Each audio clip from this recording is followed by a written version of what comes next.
തെരഞ്ഞെടുപ്പിലേറ്റ കനത്ത തിരിച്ചടിക്ക് പിന്നാലെ മുഖ്യമന്ത്രിയുടെ ഭരണശൈലിക്കും രീതികൾക്കുമെതിരെ മുന്നണിക്കുള്ളിൽ വിമർശനങ്ങളും ഉയർന്നുവരികയാണ്. ജനങ്ങളെ കേൾക്കാനും തിരുത്താനും പാർട്ടി തയ്യാറാകണം എന്ന മുതിർന്ന കേന്ദ്ര കമ്മിറ്റി അംഗം ഡോക്ടർ ടി എം തോമസ് ഐസക്കിന്റെ അഭിപ്രായ പ്രകടനം ഒരു മുന്നറിയിപ്പാണ്. എന്തുകൊണ്ടാണ് ഇങ്ങനെ ഒരു എലിയനേഷൻ വന്നത്? പാർട്ടി പ്രവർത്തകരുടെ ഒരു പെരുമാറ്റ ശൈലി അത് തൃപ്തികരമല്ലതാണ്. അഴിമതി സംബന്ധിച്ചിട്ടുള്ള പല ആക്ഷേപങ്ങൾ വന്നിട്ടുണ്ട്. അതിലുള്ള ദേഷ്യമാണ്. സർക്കാരിൻ്റെ പ്രവർത്തനങ്ങളോടുള്ള വലിയ അനിഷ്ടമാണ്. തങ്ങൾക്ക് കിട്ടുന്ന ആനുകൂല്യങ്ങൾ കിട്ടാതെ വന്നപ്പോൾ ഉണ്ടായ ദേഷ്യം അതിൻ്റെ ഒന്നാണ്. അവരെങ്ങനെയാണ് ഇതുവരെ കൂടെ നിന്ന സ്ഥലത്ത് നിന്നും മാറിയത്? ഇതൊക്കെ തുറന്ന് പരിശോധിക്കേണ്ടി വരും. ജനങ്ങൾ വർത്തമാനം പറയേണ്ടി വരും. അല്ലാതെ പാർട്ടിക്കുള്ളിൽ മാത്രം ചർച്ച ചെയ്ത് തീരുമാനിക്കാനുള്ള കാര്യങ്ങളല്ല. പല കാരണങ്ങൾക്കുമൊപ്പം പിണറായിയുടെ ധാർഷ്ട്യവും തോൽവിക്ക് പിന്നിലുണ്ട് എന്ന CPI തിരുവനന്തപുരം ജില്ലാ കൗൺസിലിലെ വിമർശനം ഘടകകക്ഷികളുടെ നിലപാടിന്റെ സൂചന കൂടിയായി കാണാം. ഇതിന് പുറമെയാണ് ന്യൂനപക്ഷ പ്രീണനത്തിന് LDFനെ പ്രതിക്കൂട്ടിൽ നിർത്തിയുള്ള വെള്ളാപ്പള്ളി നടേശന്റെ വിമർശനം. തിരുത്താനും മാറാനുമുള്ള ചുവരെഴുത്താണ് തിരഞ്ഞെടുപ്പ് ഫലമെങ്കിൽ അത് വായിക്കാൻ നേതൃത്വം തയ്യാറാകുമോ? എൻകൗണ്ടർ പരിശോധിക്കുന്നു. പ്രേക്ഷകർക്ക് സ്വാഗതം.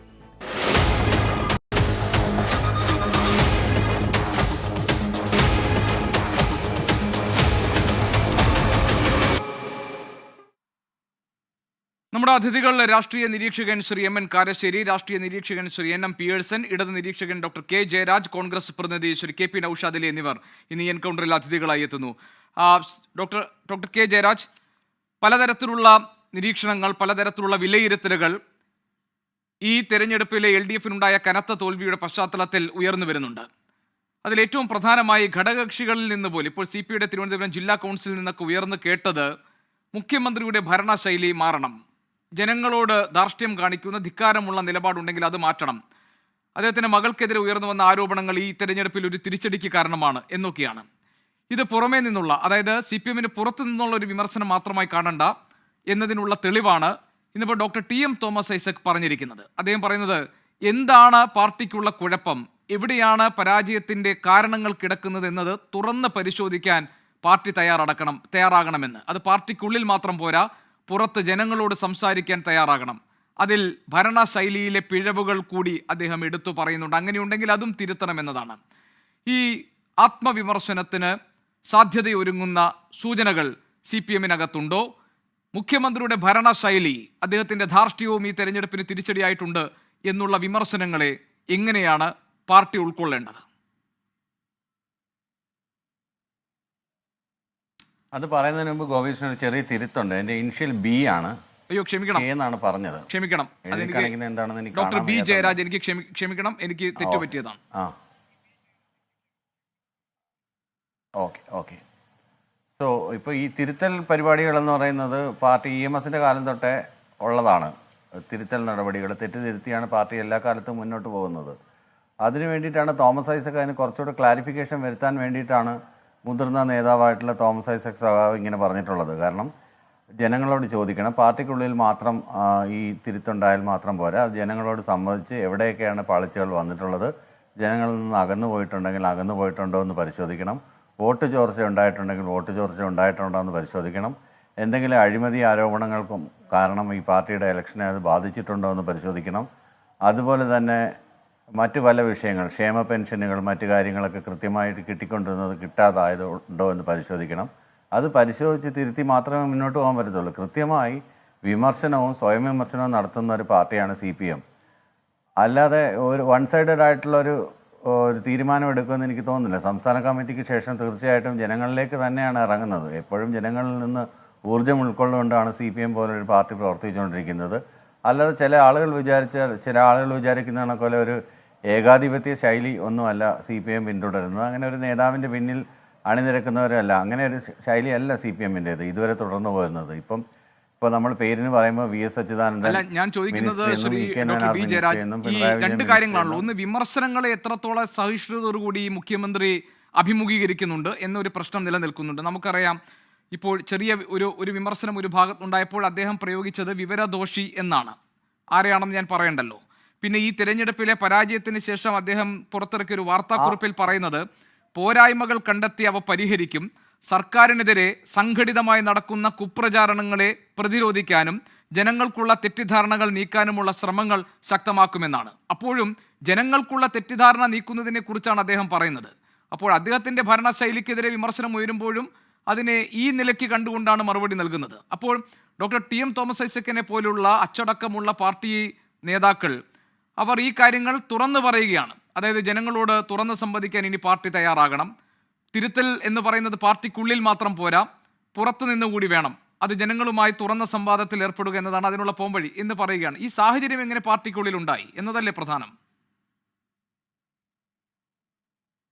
ഇതിനകത്ത് ഈ ഏലിയൻസ് ഒന്നും അല്ലല്ലോ. പാർട്ടി സഹാക്കളെന്ന് പറയുന്നതും പൊതുജനങ്ങളെന്ന് പറയുന്നതും പാർട്ടി അനുഭാവികളെന്ന് പറയുന്നതും എല്ലാം പരസ്പരം ബന്ധപ്പെട്ട് കിടക്കുന്ന ആളുകൾ തന്നെയാണ്. അവരിൽ നിന്നുള്ള ഫീഡ്ബാക്ക് അനുസരിച്ചാണ്, അവരോട് ചോദിച്ച് ക്ലാരിഫൈ ചെയ്തിട്ടാണ് പാർട്ടി എല്ലാ കാലത്തും മുന്നോട്ട് പോയിക്കൊണ്ടിരുന്നത്. ഇനി അങ്ങനെ തന്നെ ആയിരിക്കും. അല്ലാതെ ഈ തെറ്റിദ്ധാരണ, അതിന് മുമ്പ് പറഞ്ഞ ഈ വിവരദോഷി എന്ന് പറഞ്ഞിട്ടുള്ള ഒരു പരാമർശം ഉന്നയിച്ചതിൻ്റെ കാരണം പ്രധാനമായിട്ട് രണ്ട് കാരണങ്ങൾ നോട്ട് ചെയ്തിട്ടാണ്. ഇനി പ്രളയം വരാൻ പോകുന്നില്ല, ഇനി കൊറോണ വരാൻ പോകുന്നില്ല എന്നൊക്കെ മനുഷ്യരഹിതമായിട്ടൊരു കമന്റിന്റെ പേരിലാണ്. അല്ല, അതിന് മനുഷ്യരഹിതമായ കമന്റ് അല്ല. അത്തരം സാഹചര്യങ്ങളിലെ ആനുകൂല്യം കൊണ്ട് രക്ഷപ്പെടാൻ കഴിയില്ല എന്ന് സൂചിപ്പിച്ചുകൊണ്ടാണ് വലത്തോട്ട് ഇൻഡിക്കേറ്റർ ഇട്ട് ഇടത്തോട്ട് തിരിച്ചാൽ ഇടത്തോട്ട് ഇൻഡിക്കേറ്റർ ഇട്ട് വലത്തോട്ട് തിരിച്ചാൽ അപകടം ഉണ്ടാകുമെന്ന മുന്നറിയിപ്പ് നൽകിയത്. അതിനെ അദ്ദേഹം ഒരു ഇടതുപക്ഷ ആശയങ്ങൾക്കൊപ്പം നിൽക്കുന്നയാളാണ് കൂറിലോസ്. അദ്ദേഹം അത് പരസ്യമായി പ്രകടിപ്പിച്ചിട്ടുള്ളതാണ്. അപ്പോൾ ആ നിരയിൽ നിൽക്കുന്ന ഒരാളുടെ വിമർശനത്തെ പോലും സഹിഷ്ണുതയോടെ കാണാൻ കഴിയുന്നില്ലെങ്കിൽ പിന്നെ തിരുത്താനുള്ള സാധ്യത എവിടെയാണ്? അങ്ങനൊരു സംശയം സ്വാഭാവികമായിട്ട് ഉണ്ടാവില്ലേ ഡോക്ടർ ബി ജയരാജ്? ഇത് ആരും ഇപ്പം ഇതിനകത്ത് ആരും വിമർശനത്തിന് അതീതരൊന്നുമല്ല. അത് സഖാവ് പിണറായി വിജയനാണെങ്കിലും ശരി, കൂറിലോസ് തിരുമേനിയാണെങ്കിലും ശരി, എല്ലാവരും അങ്ങോട്ടും ഇങ്ങോട്ടും പരസ്പരം വിമർശിക്കാറുണ്ട്. സ്വയം വിമർശനം നടത്തുക എന്നുള്ളതാണ് ഇതിനകത്ത് ഏറ്റവും പ്രധാനം.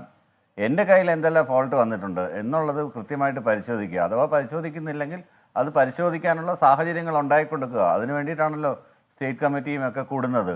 അപ്പോൾ ഈ തിരുവായ്ക്ക് എതിർവായില്ല എന്ന് പറയുന്നത് പോലെ ഒറ്റയാൾ പറയുന്ന കാര്യം പറഞ്ഞ് എല്ലാവരും തലകുലുക്കി പോകുന്നതാണല്ലോ പൊതുവെ ഉള്ളൊരു വ്യംഗ്യം. അതൊന്നും നടക്കാനൊന്നും പോകുന്നില്ല. കൃത്യമായിട്ട് എന്തെങ്കിലും തിരുത്തുകളുണ്ടെങ്കിൽ തിരുത്തി തന്നെ പോവുകയും ചെയ്യും, തിരുത്തപ്പെടേണ്ടവർ തിരുത്തുകയും ചെയ്യും. അല്ലാതെ ഒറ്റയ്ക്ക് അങ്ങനെ മുന്നോട്ടൊന്നും പോകാൻ ആരെ കൊണ്ടും പറ്റില്ല. അങ്ങനെ ഒരു സംവിധാനമല്ല CPM-നകത്തുള്ളത്. അല്ലെങ്കിൽ ഒരാൾ പറഞ്ഞാൽ അനുസരിക്കുന്ന ഏറാൻമുള്ളികളായിട്ടുള്ള സഹാക്കളൊന്നും അല്ല ഉത്തരവാദിത്തപ്പെട്ട കമ്മിറ്റിയിലൊക്കെ ഇരിക്കുന്നത്. അവർ ഇതിനെ ചോദ്യം ചെയ്യും, കൂലങ്കഷമായി പരിശോധിക്കും. പിന്നെ CPIയുടെ വിമർശനങ്ങൾ, ഒരു ജില്ലാ കൗൺസിലിൽ അങ്ങനെ ഒരു വിമർശനം വന്നു കഴിഞ്ഞാൽ അവരെന്തൊക്കെ ബാലിശമായ കാര്യങ്ങളാണ് പറഞ്ഞത്. PP സുനീറിൻ്റെ കാര്യം വർഗീയമായിട്ടുള്ള ഇതാണെന്നൊക്കെ. അപ്പോൾ ആ ഒരു രീതിയിലൊക്കെ അത് ഒരുപക്ഷെ തിരുവനന്തപുരത്തെ പരാജയത്തിൽ ഉൾക്കൊണ്ടുകൊണ്ട് അവർക്കത് ഉൾക്കൊള്ളാൻ പറ്റാത്തതുകൊണ്ടായിരിക്കാം 3 സീറ്റുകൾ കൊടുത്ത് 3 സ്ഥലത്ത് അവർ ജയിച്ചു. അത് ജില്ലാ കൗൺസിലിൻ്റെ ഒരു ജില്ലാ കൗൺസിലിൻ്റെയാണ്. ഒരു ജില്ലാ കൗൺസിലിൻ്റെ ഒരു പ്രത്യേക അഭിപ്രായം ഉണ്ടായും. സംസ്ഥാന കമ്മിറ്റി വരുമ്പോഴത്തെ ആ അഭിപ്രായം മാറിമറിയും. എല്ലാവരും ഒരുപോലെ. പിന്നെ ഈ CPM-നെ ആക്രമിക്കാൻ കിട്ടുന്ന എല്ലാ അവസരങ്ങളും കൃത്യമായി മുതലെടുക്കുന്ന തിരുത്തൽ ശക്തി എന്നൊക്കെ പറഞ്ഞുകൊണ്ട് CPI എപ്പോഴും ശ്രമം നടത്താറുണ്ട്. എന്നാൽ CPI മന്ത്രിമാരെ കുറിച്ച് അവർ വിലയിരുത്തൽ നടത്താറുണ്ടോ? CPIയുടെ മന്ത്രിമാർ കാര്യക്ഷമമായാണോ കഴിഞ്ഞ 2 ഗവൺമെന്റിലും പ്രവർത്തിച്ചിട്ടുണ്ടെന്നുള്ളതിനെ കുറിച്ച് ആരും സ്വയം വിമർശനം നടത്തിയിട്ടുണ്ടോ? അല്ല, അങ്ങനെ ഒരു വിമർശനം ഉണ്ടെങ്കിൽ ഈ മുന്നണിക്ക് നേതൃത്വം കൊടുക്കുന്ന CPM ആ കാര്യം അവരുടെ ശ്രദ്ധയിൽപ്പെടുത്തിയിട്ടുണ്ടോ? അവർ ഈ മന്ത്രിസഭയെ നയിക്കുന്ന മുഖ്യമന്ത്രി ആ കാര്യം ശ്രദ്ധയിൽപ്പെടുത്തിയിട്ടുണ്ടോ? ഇപ്പോൾ CPI മന്ത്രിമാരുടെ അവരുടെ കാര്യക്ഷമതയോ അവരുടെ പ്രവർത്തനക്ഷമതയോ അതിന്റെ നിലവാരമോ കുറവാണെങ്കിൽ അത് ആദ്യം തിരുത്തേണ്ട ഉത്തരവാദിത്വം മുഖ്യമന്ത്രിക്കാണല്ലോ. അദ്ദേഹം അത് ചെയ്തിട്ടുണ്ടോ? മുഖ്യമന്ത്രി കൃത്യമായിട്ടുള്ള കാര്യങ്ങളിൽ ഇടപെടൽ നടത്തുന്നുണ്ട്. അപ്പോൾ പറയും മുഖ്യമന്ത്രി ഇടപെടുന്നുണ്ട്, പറയുന്നത് ഏകാധിപത്യമായിട്ടാണ്, ഞങ്ങളുടെ പാർട്ടിയുടെ സംവിധാനമാണ്, ഞങ്ങൾക്കറിയാൻ തിരുത്തി മുന്നോട്ട് പോകാൻ, ഞങ്ങളുടെ പാർട്ടിയിൽ കയറി നിങ്ങൾ ഇടപെടുന്ന കാര്യമില്ല, മുന്നണി സംവിധാനത്തിൻ്റെ മുന്നണി മര്യാദകൾ പാലിക്കണം എന്ന് പറയുന്നു.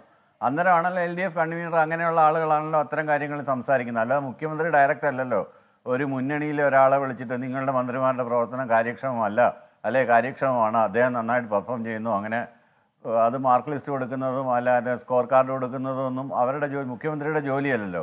നന്നായിട്ട് ചെയ്യുന്ന കാര്യങ്ങൾ അത് അദ്ദേഹത്തിന്റെ ഉത്തരവാദിത്തമാണ്. കാരണം ഒരു പ്രോഗ്രസ് റിപ്പോർട്ടൊക്കെ ഇറക്കുന്നുണ്ടല്ലോ, സർക്കാരിന്റെ പ്രവർത്തനങ്ങൾ ഇന്ന രീതിയിലൊക്കെ പിന്നെ മികവുറ്റതായി മാറിയിട്ടുണ്ടെന്നുള്ള പ്രോഗ്രസ് റിപ്പോർട്ടൊക്കെ ഇറക്കുന്നുണ്ടല്ലോ. അപ്പോൾ ആ പ്രോഗ്രസ് റിപ്പോർട്ട് ഇറക്കുമ്പോൾ അദ്ദേഹത്തിന്റെ മന്ത്രിസഭയിലെ മന്ത്രിമാരുടെ ഈ കാര്യക്ഷമതയും അവരുടെ പ്രവർത്തനക്ഷമതയും അതിന്റെ നിലവാരവും ഒക്കെ അദ്ദേഹമാണ് അളക്കേണ്ടതും പറയേണ്ടതും തിരുത്തേണ്ടതും ഒക്കെ. തീർച്ചയായിട്ടും അത് പറയേണ്ടുന്ന വേദികൾ ഇപ്പോൾ മന്ത്രിസഭാ യോഗങ്ങളിൽ അല്ലെങ്കിൽ ക്യാബിനറ്റ് യോഗങ്ങളിലൊക്കെ കൃത്യമായിട്ട് പരാമർശിക്കേണ്ടത് തിരുവനന്തപുരത്ത് ഒരു ഘട്ടത്തിൽ തിരുവനന്തപുരം വിട്ട് മന്ത്രിമാരാരും തിരുവനന്തപുരത്ത് വിട്ടു പോകരുതെന്നുള്ളൊരു നിർദ്ദേശം ഉണ്ടായിരുന്നു. അതൊരു പ്രത്യേക സാഹചര്യത്തിലാണ്. അപ്പോൾ അങ്ങനെയൊക്കെയുള്ള സാഹചര്യങ്ങളിൽ ഇടപെടുകയും കൃത്യമായ നിർദ്ദേശങ്ങൾ നൽകുകയും ചെയ്തു. അങ്ങനെയാണ് ഒരു കൂട്ടുത്തരവാദിത്തോടു കൂടിയാണ് ഒരു മുന്നണി സംവിധാനം പ്രവർത്തിക്കുന്നത്. അത് എല്ലാവർക്കും അറിയാവുന്ന കാര്യമാണ്. ഇതിനകത്ത് ഞാൻ പറഞ്ഞില്ലേ, തിരുത്തലുകൾ ആദ്യമായിട്ടല്ലല്ലോ, തിരുത്തി തന്നെയാണ് മുന്നോട്ട് പോയിട്ടുള്ളത്. ചിലപ്പം ഒരു തെറ്റ് കണ്ടെത്തിയാൽ ചില വർഷങ്ങൾക്ക് ശേഷം തിരുത്തുന്ന സംവിധാനം ഉണ്ടായിരുന്നുണ്ട്. ഇപ്പോഴങ്ങനെയല്ല. ഇപ്പോൾ എന്തെങ്കിലും തെറ്റ് കണ്ടെത്തി കഴിഞ്ഞാൽ തിരുത്തി. ഇപ്പോൾ ഇതിനകത്ത് ഏറ്റവും പ്രധാനമായിട്ടുള്ള പുതിയ വോട്ടുകളിൽ ചേർക്കുന്നതിനുള്ള അമാന്തം അത് സാരമായിട്ട് ബാധിച്ചിട്ടുണ്ട്. പിന്നെ പാർട്ടി മെഷീനറി എന്ന് പറയുന്ന ഒരു എണ്ണയിട്ട യന്ത്രം പോലെ പ്രവർത്തിക്കുന്ന ഒന്നാണെന്ന് കാലാകാലങ്ങളായിട്ട് നമ്മൾക്ക് അനുഭവിച്ചറിയുന്നതാണ്, പറഞ്ഞു കേട്ടിട്ടുള്ളതാണ്. പക്ഷേ ആ എണ്ണ കൃത്യമായിട്ട് വീണിട്ടുണ്ടോ, അതല്ലെങ്കിൽ ഏതെങ്കിലും പാർട്സിന് തുരുമ്പെടുത്തിട്ടുണ്ടോ, അതിന് റിപ്പയർ ആവശ്യമുണ്ടോ, എവിടെയൊക്കെയാണ് റിപ്പയർ വരേണ്ടുന്നത്, ആ റിപ്പയർ എങ്ങനെ ചെയ്യാൻ പറ്റും, അതിന് ജനസമക്ഷത്തിൽ എങ്ങനെ അവതരിപ്പിക്കാൻ ശരി. ഏതായാലും ഡോക്ടർ ബി ജയരാജ്, ഇപ്പോൾ ഈ തോൽവി ഉണ്ടായപ്പോൾ അതിന്റെ ഉത്തരവാദിത്തം ഏറ്റെടുത്ത് മുഖ്യമന്ത്രി രാജിവെക്കണമെന്നൊക്കെ പ്രതിപക്ഷം സഭയിൽ ആവശ്യപ്പെട്ടപ്പോൾ അദ്ദേഹം നൽകിയ മറുപടി എന്താണെന്ന് നമുക്ക് ഒരിക്കൽ കൂടി ഒന്ന് കേൾക്കാം. ആ ഉപദേശം ഞങ്ങൾക്ക് തന്നതിന് മുൻപ് നിങ്ങളുടെ ചില സംസ്ഥാനങ്ങളുണ്ടല്ലോ, അവിടങ്ങളിലുള്ളവർക്ക് ആ ഉപദേശം നൽകിക്കൂടായിരുന്നു. ഇപ്പോൾ ഹിമാചൽ പ്രദേശ് മുഖ്യമന്ത്രിക്ക് ആ ഉപദേശം നൽകുന്നത് കൂടുതൽ ഉചിതമാകില്ലേ? 2022 നിയമസഭാ തെരഞ്ഞെടുപ്പിൽ 68 40 സീറ്റ് നേടി അധികാരത്തിൽ വന്ന കോൺഗ്രസിന് ലോക്സഭാ തെരഞ്ഞെടുപ്പിൽ ഒരൊറ്റ സീറ്റ് പോലും ലഭിച്ചില്ല. സർ, നമ്മുടെ തൊട്ട് കിടക്കുന്ന സംസ്ഥാനമാണല്ലോ കർണാടക. ആകെയുള്ള 28 സീറ്റിൽ 19 സീറ്റും BJPയും സഖ്യകക്ഷികളും നേടുന്നു. ശ്രീ KP നൗഷാദ് അലി, മുഖ്യമന്ത്രി അന്ന് സഭയിൽ പറഞ്ഞത് ഇപ്പോൾ ഞാൻ കേൾപ്പിച്ചത് താങ്കൾക്ക് വേണ്ടിയാണ്. അതായത് പാർട്ടിക്കകത്ത് നേതാക്കൾ തമ്മിലുള്ള തമ്മിലടിയാണ്, അവർ നേർക്കുനേർ പോർമുഖം തുറന്നിരിക്കുകയാണെന്നൊക്കെ പ്രതിപക്ഷ നേതാവ് ഇന്ന് CPM-ലെ നിലവിലെ സാഹചര്യത്തെ വിമർശിക്കുന്നത് കണ്ടു. ഈ തോൽവിയുടെ ഉത്തരവാദിത്തം ഏറ്റെടുത്ത് മുഖ്യമന്ത്രി രാജിവെക്കണ്ടേ എന്ന് ചോദിച്ചപ്പോൾ അദ്ദേഹം സഭയിൽ പറഞ്ഞ മറുപടിയാണ് ഇപ്പോൾ നമ്മൾ കേട്ടത്. ശ്രീ KP നൗഷാദ് അലി, അങ്ങനെ ഗുരുതരമായ ഇപ്പോൾ ലോക്സഭാ തെരഞ്ഞെടുപ്പിൻ്റെ ഒരു വോട്ടിംഗ് പാറ്റേൺ കണ്ടു കഴിഞ്ഞാൽ CPM-നെ സംബന്ധിച്ച് അല്ലെങ്കിൽ ഇടതുമുന്നണിയെ സംബന്ധിച്ച് അവർക്ക് പ്രതീക്ഷകൾക്ക് ചില പരിധികളുണ്ട്. ലോക്സഭാ തെരഞ്ഞെടുപ്പ് 2 വോട്ടിംഗ് പാറ്റേൺ ആണ്. കാരണം 2019 ലോക്സഭാ തെരഞ്ഞെടുപ്പ് കഴിഞ്ഞ് തൊട്ട് പിന്നാലെ വന്ന നിയമസഭാ തെരഞ്ഞെടുപ്പിൽ കാര്യങ്ങൾ എത്രത്തോളം ഇടതുമുന്നണിക്ക് അനുകൂലമായിരുന്നു എന്ന് നമ്മൾ കണ്ടതാണ്. അപ്പോൾ ഈ തോൽവിയുടെ കാരണങ്ങൾ പറഞ്ഞുകൊണ്ട് മുഖ്യമന്ത്രിയോട് രാജി ആവശ്യപ്പെടുക, CPM-നകത്ത് നേതാക്കൾ തമ്മിൽ പോർമുഖം തുറന്നുവെന്ന് പറയുക, കോൺഗ്രസ് എന്ത് കാര്യങ്ങൾ മനസ്സിലാക്കിയാണ് ഈ തരത്തിൽ നിലപാട് സ്വീകരിക്കുന്നത്? ഗോപികൃഷ്ണൻ, ഞാൻ ആദ്യമായിട്ട് മുഖ്യമന്ത്രി പറഞ്ഞ ആ വാചകങ്ങൾ, ആ പദാനുപദമായിട്ടൊരു മറുപടി പറയാൻ ആഗ്രഹിക്കുകയാണ്. കാരണം ഹിമാചൽ പ്രദേശിൽ അവിടെ 6ഓളം നിയമസഭാ മണ്ഡലങ്ങളിൽ ഉപതെരഞ്ഞെടുപ്പ് നടന്നു. അവിടെ 4 വിജയിച്ചുകൊണ്ട് കോൺഗ്രസ് അവിടെ ഭരണം നിലനിർത്തുമെന്ന് ഉറപ്പാക്കിയിട്ടുണ്ട് ഈ തെരഞ്ഞെടുപ്പിൽ. രണ്ടാമതായിട്ട് കർണാടകയിൽ 30% സീറ്റുകൾ കോൺഗ്രസ് വിജയിച്ചിട്ടുണ്ട്. അപ്പോൾ ആ 2 സംസ്ഥാനങ്ങളിലെ സാഹചര്യമായിട്ട് പിണറായി വിജയന് യാതൊരു സാമ്യവുമില്ല എന്ന് ഞാൻ അറിയിക്കുകയാണ്. രണ്ടാമതായിട്ട് CPM-നെ സംബന്ധിച്ചിടത്തോളം അവർ ഇടതുപക്ഷ സ്വഭാവം സമ്പൂർണ്ണമായിട്ട് കൈവെടിഞ്ഞ ഒരു പാർട്ടിയായിട്ട് ജനങ്ങൾ അവരെ വിലയിരുത്തുന്നുണ്ടെന്ന്, അത് CPM-നെ പിന്തുണച്ചു പോരുന്ന വലിയ ജനവിഭാഗങ്ങൾ പോലും അത് വിലയിരുത്തുകയാണ്.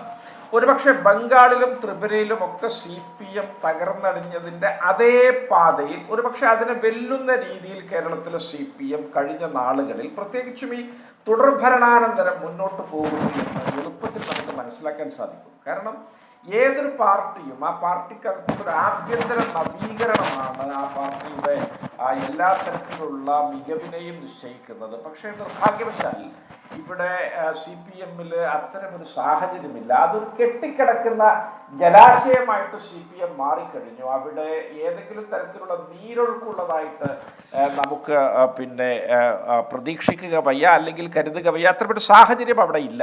രണ്ടാമതായിട്ട് എന്നെ സംബന്ധിച്ചിടത്തോളം CPM-ൽ പിണറായി വിജയൻ എന്ന വാഴുന്നോർക്ക് കൈകളിൽ വളയിടിക്കാനും അവിടെ സ്തുതിഗീതികൾ ചമക്കാനും ഒക്കെ ഉള്ളൊരു മത്സരമാണ് അവിടെ നടക്കുന്നത്. ഏതെങ്കിലും തരത്തിലുള്ള കമ്മ്യൂണിസ്റ്റ് സ്വഭാവത്തിലുള്ള ഇടപെടലുകൾ അവിടെ ഇല്ല. കാരണം പിണറായി വിജയനെ വിശേഷണ പദങ്ങൾ കൊണ്ട് മൂടാനും അത്തരത്തിലുള്ള ഗീതികൾ ചമക്കാനും ഒക്കെ ഇത് ഉപമയ്ക്കപ്പുറത്ത് അതിവിടെ യാഥാർത്ഥ്യമാകുന്നതിൻ്റെ സൂചനകളും അനുഭവ ഭേദ്യങ്ങളും ഒക്കെ നമ്മൾ അഭിമുഖീകരിക്കുകയും സാക്ഷിയാവുകയൊക്കെ ചെയ്യുന്ന ഞാനൊരു കാര്യം അതിനിടയിൽ ഒന്ന് ചോദിച്ചോട്ടെ, താങ്കൾ പറഞ്ഞോളൂ. അതിനിടയിൽ ഞാൻ ഒറ്റ കാര്യം ചോദിച്ചോട്ടെ. അതായത് ഞാനതാ പറഞ്ഞത്, ലോക്സഭയുടെ ഒരു വോട്ടിംഗ് പാറ്റേൺ നോക്കുമ്പോൾ CPIM-നെ സംബന്ധിച്ച് അല്ലെങ്കിൽ ഇടതു മുന്നണിയെ സംബന്ധിച്ച് അവർക്ക് അവരുടെ വിജയ പ്രതീക്ഷകൾക്ക് ഒരു അതിരിടാം. കാരണം കേരളത്തിന്റെ ഒരു വോട്ടിംഗ് പാറ്റേൺ ആ നിലയ്ക്കാണ്. പക്ഷേ ഈ തെരഞ്ഞെടുപ്പിൽ ഇടതു മുന്നണിക്ക് ഒരു തിരിച്ചടി ഉണ്ടാകുമ്പോൾ അതിന്റെ മുഴുവൻ ഉത്തരവാദിത്വവും നിങ്ങൾ മുഖ്യമന്ത്രിയുടെ തലയിൽ കെട്ടിവെക്കുന്നത് എന്തിനാണ് പ്രതിപക്ഷം? ഇവിടെ നിങ്ങൾ ഈ ലോക്സഭയിലെയും നിയമസഭയിലെയും വോട്ടിംഗ് പാറ്റേണിനെ CPM അഭിസംബോധന ചെയ്യുന്ന രീതിയെക്കുറിച്ച് നമ്മൾ ഗൗരവമായി ചർച്ച ചെയ്യേണ്ടതുണ്ട്. കാരണം നിങ്ങൾ ഈ ചോദ്യം ചോദിച്ചതുകൊണ്ട് എനിക്കത് എളുപ്പത്തിൽ പറയാൻ സാധിക്കുന്നു. നിയമസഭാ തെരഞ്ഞെടുപ്പ് വരുമ്പോൾ CPM ഇവിടെ ഭൂരിപക്ഷ വർഗീയതയെ ചൂഷണം ചെയ്യാൻ എല്ലാ കാലത്തും ശ്രമിക്കുന്നു. 2016 കുഞ്ഞാലിക്കുട്ടിയും കുഞ്ഞുമാണിയും കുഞ്ഞുഞ്ഞും വരുമെന്ന് പറയുന്നു. 2021 ആയപ്പോൾ ഇസ്ലാമോഫോബിയ കണക്കിലെടുത്ത് കുഞ്ഞാലിക്കുട്ടിയും അമീറും ഹസ്സനുമാണ് എന്ന് പരസ്യമായിട്ട് പറയുന്നു. ലോക്സഭാ തെരഞ്ഞെടുപ്പ് വരുമ്പോൾ ന്യൂനപക്ഷ പ്രീണനത്തിന് CPM മുതിരുന്നു. ഇത്തരത്തിൽ ഓരോ സമുദായങ്ങളെയും അഭിമുഖീകരിച്ചും അഭിസംബോധന ചെയ്തും പ്രീണിപ്പിച്ചുമൊക്കെ മുന്നോട്ട് പോയാൽ തെരഞ്ഞെടുപ്പ് വിജയം ലഭിക്കുമെന്ന വങ്കത്വത്തിലേക്ക് പിണറായി വിജയൻ്റെ നേതൃത്വത്തിലുള്ള CPM എത്തിച്ചേർന്നിരിക്കൂ എന്നുള്ളതാണ് നിങ്ങളുടെ ചോദ്യത്തിനുള്ള ഉത്തരം. അത് ഈ ലോക്സഭാ തെരഞ്ഞെടുപ്പിനെ സംബന്ധിച്ചിടത്തോളം അത് പൊളിഞ്ഞു പാളീസായിപ്പോയി. അവരെ സംബന്ധിച്ചിടത്തോളം നയങ്ങളില്ല, നിലപാടുകളില്ല, ഭരണ നേട്ടങ്ങളില്ല, കാഴ്ചപ്പാടുകളില്ല. പുതിയ തലമുറയെ അഭിസംബോധന ചെയ്യാനുള്ളൊരു വൊക്കാബുലറി പോലും വശമില്ലാത്ത മെയിൽ ഷോവനിസത്തിൻ്റെ മൂർത്തിമത് ഭാവങ്ങളായി വിമർശനത്തിന് നേരെ അസഹിഷ്ണുക്കളാവുന്ന, തെരഞ്ഞെടുപ്പിൽ തോറ്റിട്ട് പോലും ജനങ്ങളുടെ തെറ്റിദ്ധാരണ മാറ്റുമെന്ന അഹങ്കാരത്തിൻ്റെ കൊടുമുടിയിൽ നിന്ന് താഴെ ഇറങ്ങാൻ ഭാവമില്ലാത്തവണ്ണം പെരുമാറുന്ന സ്റ്റാലിനിസ്റ്റുകൾക്ക് ഒരിക്കലും ജനങ്ങളുടെ പിന്തുണ കിട്ടില്ല. ഗോപികൃഷ്ണ, അധികാരത്തിൻ്റെ അമിത പ്രയോഗം ഒരു കാലത്തും ഈ രാജ്യത്തെ അല്ല ജനാധിപത്യ ലോകത്ത് ഒരു ജനങ്ങളും ഇഷ്ടപ്പെടുന്നില്ല. അത് അടിയന്തരാവസ്ഥയ്ക്ക് ശേഷം നടന്ന തെരഞ്ഞെടുപ്പിൽ കോൺഗ്രസ്സുകാരായ ഞങ്ങളെ സംബന്ധിച്ചിടത്തോളം ഞങ്ങൾക്ക് അനുഭവം ഉണ്ടായിട്ടുണ്ട്. നരേന്ദ്രമോദിക്ക് ഈ 2024 പൊതു തെരഞ്ഞെടുപ്പിൽ അതിൻ്റെ അനുഭവം ഉണ്ടായിട്ടുണ്ട്. പിണറായി വിജയൻ തീർത്തും മോഡി ശൈലിക്ക് ആനുപാതികമായിട്ട് മുന്നോട്ട് പോകുന്ന ഒരു ഭരണാധികാരിയാണ്. അദ്ദേഹത്തിന് സമാനമായൊരു തിരിച്ചടിയാണ് കേരളത്തിൽ ലഭിച്ചിട്ടുള്ളത്. കേരളത്തിലെ CPM-നെ സംബന്ധിച്ചിടത്തോളം എനിക്ക് തോന്നുന്നില്ല അതിനകത്ത് എത്രത്തോളം ആളുകൾക്ക് ഇതിനെതിരെ ഒരു സാർത്ഥകവും ക്രിയാത്മകവുമായ നിലപാടുകൾ എടുത്ത് ഇതിനെ തിരുത്തിക്കാൻ കഴിയുമെന്ന് നമുക്കറിയില്ല. പിണറായി വിജയൻ പറയുന്ന ഒരു ന്യായീകരണമാണ് അതിനൊക്കെ CPM-ന് കഴിയാത്തൊരു സ്ഥിതി വരുന്നത്. അതുകൂടി പറഞ്ഞാൽ നിർത്താം. കാരണം അദ്ദേഹം പറയുന്നത് VS അച്യുതാനന്ദൻ്റെ കാലഘട്ടത്തിൽ മാധ്യമങ്ങൾ ഉടനീളം വേട്ടയാടിയിട്ടും ഞാൻ തളരാതെ പിടിച്ചു നിന്ന് CPM-ന്റെ സെക്രട്ടറിയായി വിജയത്തിലേക്ക് നയിച്ചു. അതിന് സമാനമായ മറ്റൊരു എപ്പിസോഡാണ് അരങ്ങേറുന്നത് എന്ന് അദ്ദേഹം മുൻകാലത്തോട് ഈ കാലത്തെ ചേർത്ത് വെക്കുകയാണ്. അത് തന്നെയാണ് CPM-ന്റെ ഏറ്റവും വലിയ വാരിക്കുഴി. ആ വാരിക്കുഴിയിൽ വീണ CPM എന്ന പാർട്ടി കേരളത്തിൽ ഇല്ലാതാകുന്നത് തീർച്ചയായിട്ടും കേരളത്തിൻ്റെ രാഷ്ട്രീയ സന്തുലിതത്വത്തെ ബാധിക്കും. ഞങ്ങളൊരു CPM വിമുക്ത കേരളം ആഗ്രഹിക്കുന്നില്ല. ഞങ്ങൾ ഈ ജനാധിപത്യ മണ്ഡലത്തിൽ CPM-നും അവരുടേതായ റോളുകൾ നിർവഹിക്കാൻ കഴിയുന്ന ഒരു ഇടമുണ്ട്, അതുണ്ടാകണമെന്ന് ആഗ്രഹിക്കുന്നവരാണ്. കോൺഗ്രസിനെ സംബന്ധിച്ചിടത്തോളം ഞങ്ങൾ CPM-ന്റെ മുകളിൽ അനിഷേധ്യമായ വിജയം ആഗ്രഹിക്കുന്നുവെങ്കിലും അവരില്ലായ്മ ചെയ്യപ്പെടണമെന്ന് ഞങ്ങൾ ആഗ്രഹിക്കുന്നില്ല. പക്ഷേ പിണറായി വിജയൻ അവർക്ക് ഉദകക്രിയ ചെയ്യാനുള്ള വലിയ തോതിലുള്ള പ്രവൃത്തികളാണ് ചെയ്യുന്നത്. അദ്ദേഹത്തിൻ്റെ കുടുംബത്തെ ചൂഴ്ന്നു നിൽക്കുന്ന ആരോപണങ്ങൾ തന്നെ CPM എന്ന പാർട്ടിയുടെ ഇതംപ്രഥമമായ ചരിത്രത്തിലെ നടാടയുള്ളൊരു കാര്യമാണ്. അതിനുപോലും വിടുവേല ചെയ്യേണ്ട ഗതികേടിലേക്ക് ഈ സംസ്ഥാനത്തെ 10,000-കണക്കിന് CPM-ന്റെ പ്രവർത്തകർ നിർബന്ധിതമാകുമ്പോൾ തീർച്ചയായിട്ടും CPM-ല് പലതും ചീഞ്ഞു നാറുന്നുണ്ട്. അതൊക്കെ ഇത്തരത്തിൽ അടക്കി പിടിക്കുന്നതിനൊരു പരിധിയുണ്ട്. അത് പൊട്ടിത്തെറിയിലേക്ക് പോകും. അതിനിടയിൽ അവർക്ക് സൽബുദ്ധി തോന്നിയാൽ നന്ന് എന്ന് മാത്രമേ എനിക്ക് പറയാം. ശരി, കാരശ്ശേരി മാഷെ, ഈ 2019 അപേക്ഷിച്ച് ഇടതുപക്ഷത്തിന് 1.75% വോട്ട് കുറവും 2014 അപേക്ഷിച്ച് 7% വോട്ടും കുറഞ്ഞതായിട്ടാണ് CPM-ന്റെ സംസ്ഥാന സെക്രട്ടറി MB ഗോവിന്ദൻ കഴിഞ്ഞ ദിവസം മാധ്യമങ്ങളോട് പറഞ്ഞത്. അതിന്റെ കാരണങ്ങൾ വിശദമായി പരിശോധിക്കുമെന്നും പഠിക്കുമെന്നും അത് ജനങ്ങളോട് തുറന്നു പറയും എന്നുമാണ് അദ്ദേഹം പറഞ്ഞത്. അതിനുള്ള അവസരം പാർട്ടിക്കകത്ത് നിലവിലുണ്ട് എന്ന് താങ്കൾ കരുതുന്നുണ്ടോ? ഡോക്ടർ TM തോമസ് ഐസക്കിനെ പോലെ പാർട്ടിയുടെ മുതിർന്ന കേന്ദ്ര കമ്മിറ്റി അംഗം ജനങ്ങളോട് കാര്യങ്ങൾ തുറന്നു പറയാൻ, ജനങ്ങളെ കേൾക്കാൻ പാർട്ടി തയ്യാറാകണം എന്ന് പറയേണ്ടി വന്ന സാഹചര്യം എന്താണ്? മൂന്നാമതായി, ഈ തെരഞ്ഞെടുപ്പിന്റെ പരാജയത്തിന്റെ ഉത്തരവാദിത്വം പിണറായി ശൈലിയാണ് എന്ന് താങ്കൾ വിശ്വസിക്കുന്നുണ്ടോ?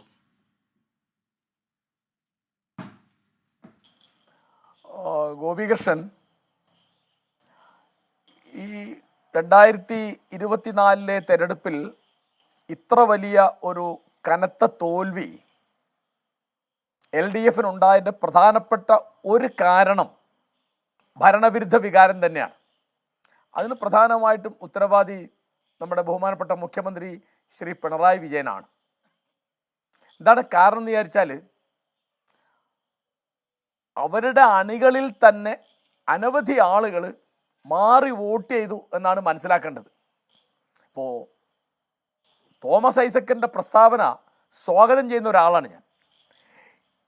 കാരണം ഇത് പാർട്ടിക്കകത്ത് വിമർശനം വരികയും അത് പലതരത്തിലുള്ള പുനരാലോചനയ്ക്ക് വഴിയാവുകയും തിരുത്തലുകൾ വരും ചെയ്യണം എന്നാണ് ഞാൻ വിചാരിക്കുന്നത്. ഇപ്പോൾ നൗഷാദ് അലി പറഞ്ഞൊരു കാര്യം വളരെ ശരിയാണ്. CPM മുക്ത കേരളം എന്ന് പറയുന്നത് ജനാധിപത്യ വിരുദ്ധമായൊരു നിലപാടാണ്. അതില്ലാന്ന് അദ്ദേഹം പറഞ്ഞേക്കാൻ എനിക്ക് വളരെ സന്തോഷമുണ്ട്. കാരണം ഭരണപക്ഷത്തോ പ്രതിപക്ഷത്തോ CPM കൂടെ വേണം. കാരണം ജനാധിപത്യത്തിൽ ഒരു പാർട്ടി മാത്രം പോരല്ലോ. കോൺഗ്രസ് മുക്ത ഭാരതം എന്ന് BJP പറയുന്നത് പ്രതിപക്ഷം പാടില്ല എന്നുള്ള അവരുടെ വളരെ പിന്തിരിപ്പനായ നിലപാടുകൊണ്ട് പറയുന്നതാണ്. പ്രതിപക്ഷം വേണം എന്നാണ് നമ്മൾ പറയേണ്ടത്. അപ്പോൾ തീർച്ചയായിട്ടും MV ഗോവിന്ദൻ മാഷ്ട പ്രസ്താവനയും G സുധാകരൻ്റെ പ്രസ്താവനയും പല ജില്ലാ കമ്മിറ്റികളുടെയും ചില ചെറിയ താലൂക്ക് ലെവലിലുള്ള നേതാക്കന്മാരുടെ ഒക്കെ പ്രതികരണത്തിൽ വരുന്നത് ശ്രീ പിണറായി വിജയൻ പാർട്ടിക്കകത്ത് ഗവൺമെൻറ്റിനകത്ത് ഒറ്റപ്പെട്ടുകൊണ്ടിരിക്കുകയാണെന്നാണ് എനിക്ക് തോന്നുന്നത്. കാരണം അദ്ദേഹത്തിന് നേരെ വരുന്ന പല തരത്തിലുള്ള ആരോപണങ്ങൾ, ഇപ്പോൾ അവസാനത്തെ മാർ കൂറിലോസിനോട് വർത്തമാനം പറഞ്ഞ രീതിയാണെങ്കിലും, പിന്നെ വീണ വിജയൻ്റെ എക്സാലോജിക്ക് 1.72 കോടി രൂപ വാങ്ങിയ കണക്കാണെങ്കിലും, അങ്ങനെ അനവധി കാര്യങ്ങൾ. ഇപ്പോൾ പോലീസിൻ്റെ നിർവീര്യമായ അവസ്ഥ എന്നുള്ളത്, അല്ലെങ്കിൽ സാമൂഹ്യക്ഷേമ പെൻഷൻ മുടങ്ങി എന്നുള്ളത്, KSRTCയിൽ ശമ്പളമില്ല എന്നുള്ളത്, അങ്ങനെ അനവധി കാര്യങ്ങൾ. രണ്ടാം പിണറായി ഗവൺമെൻറ്റിനെ പറ്റി നിർഭാഗ്യവശാൽ നല്ലത് പറയാൻ ഒന്നുമില്ല എന്നാണ് എനിക്ക് പറയാനുള്ളത്. അപ്പോൾ തീർച്ചയായിട്ടും അതിലിപ്പം വോട്ടിൻ്റെ കണക്ക് ഗോപികൃഷ്ണൻ വായിച്ചപ്പോൾ ഗോവിന്ദ മാഷ് പറഞ്ഞു. അപ്പോൾ ഇതിൽ നമ്മൾ ശ്രദ്ധിക്കേണ്ട ഒരു കാര്യം, BJP ശക്തിപ്പെടുന്നുണ്ട് എന്നുള്ളതാണ്.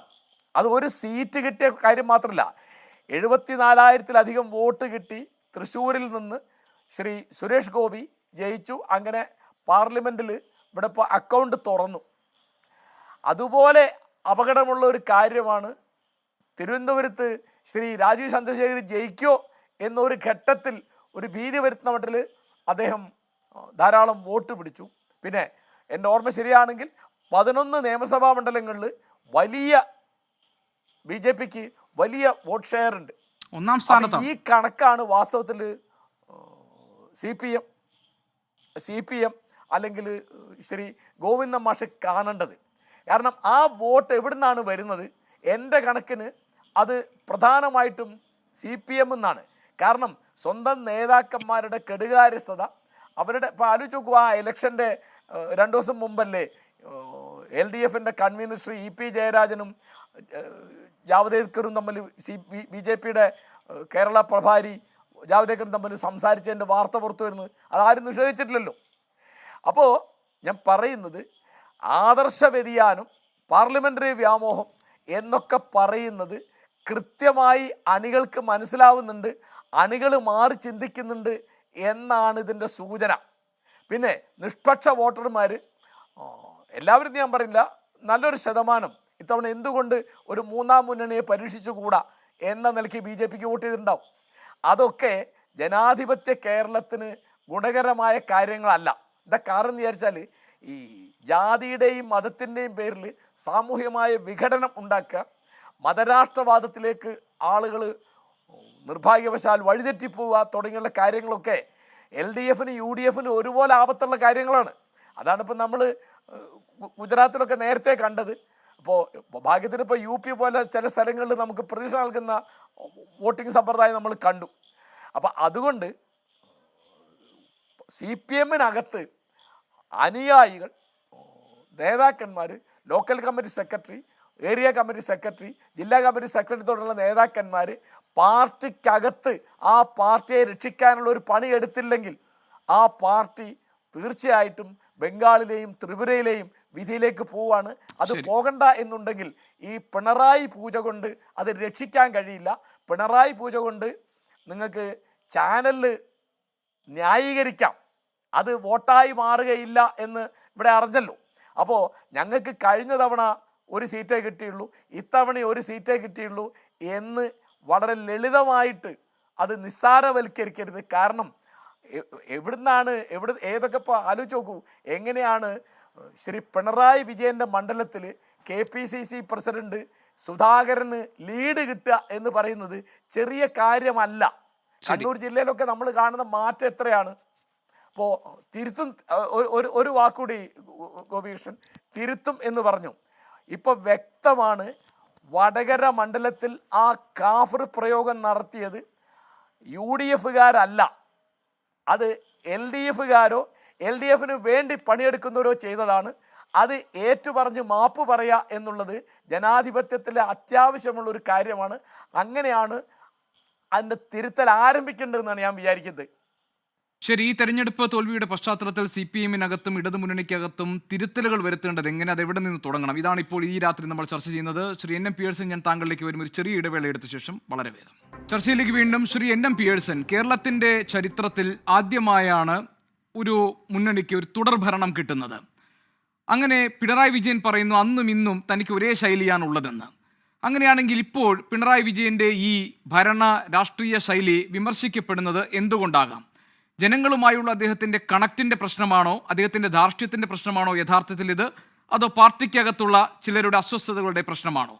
എന്താണ് ഈ തോൽവിയുടെ പരാജയ കാരണങ്ങളിൽ ഏറ്റവും പ്രധാനപ്പെട്ട ഒന്നായി ഈ പിണറായി ശൈലി എടുത്തു കാണിക്കപ്പെടുന്നത്?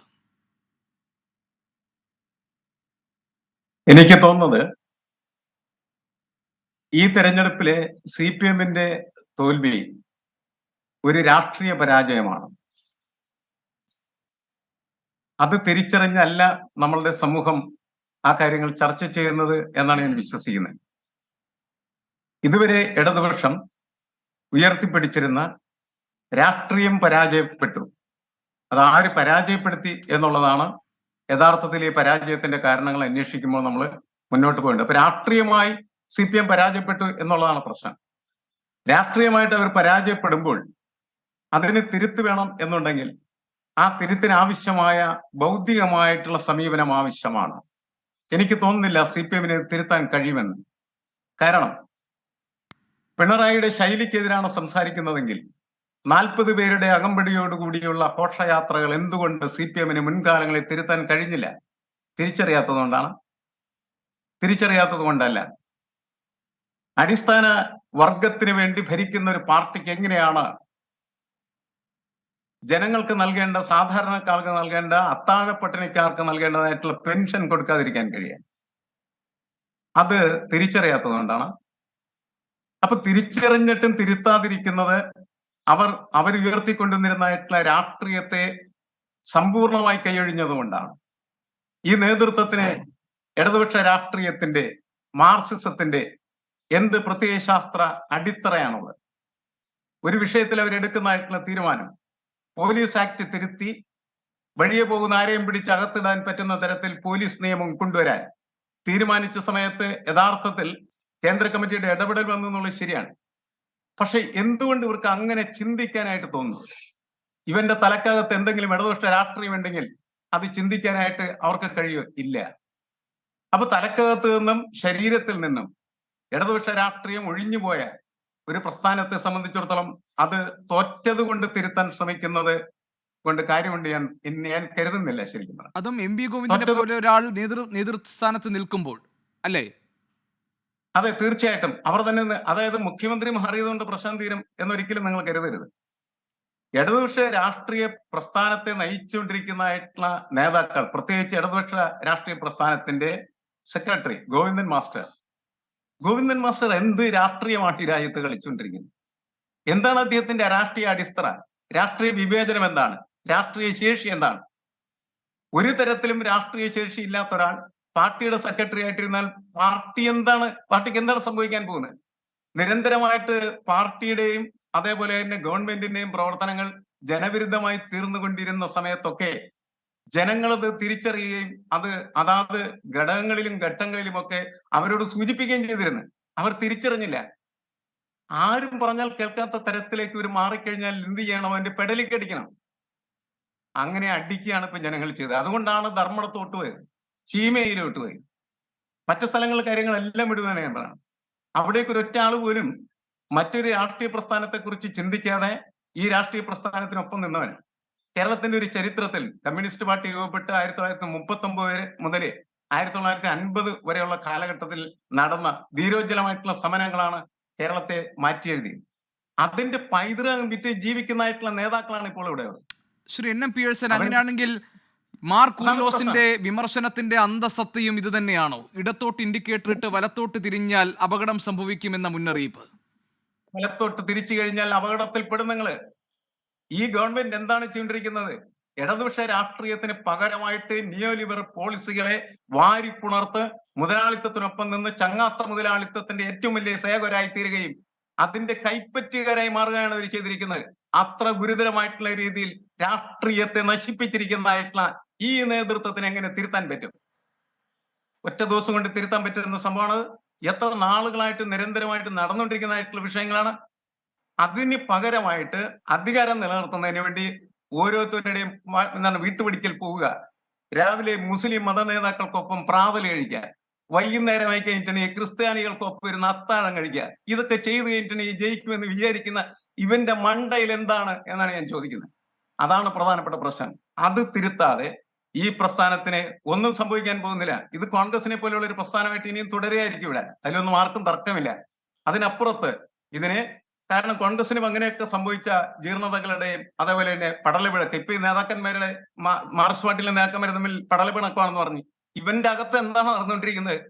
രാവിലെ തുടങ്ങി വൈകുന്നേരം വരെ അവൻ ഗോട്ടി കളിച്ചുകൊണ്ടിരിക്കുകയാണ്, അധികാരം കിട്ടുന്നതിന് വേണ്ടി മാത്രം. അത്തരത്തിൽ നമ്മുടെ രാഷ്ട്രീയം എന്ന് പറയുന്നത് ദുഷിച്ച് നശിച്ച് വൃത്തികെട്ടതായി കഴിഞ്ഞിരിക്കുകയാണ് ചെയ്യുന്നത്. ഇവരൊക്കെ എങ്ങനെ തിരുത്തും?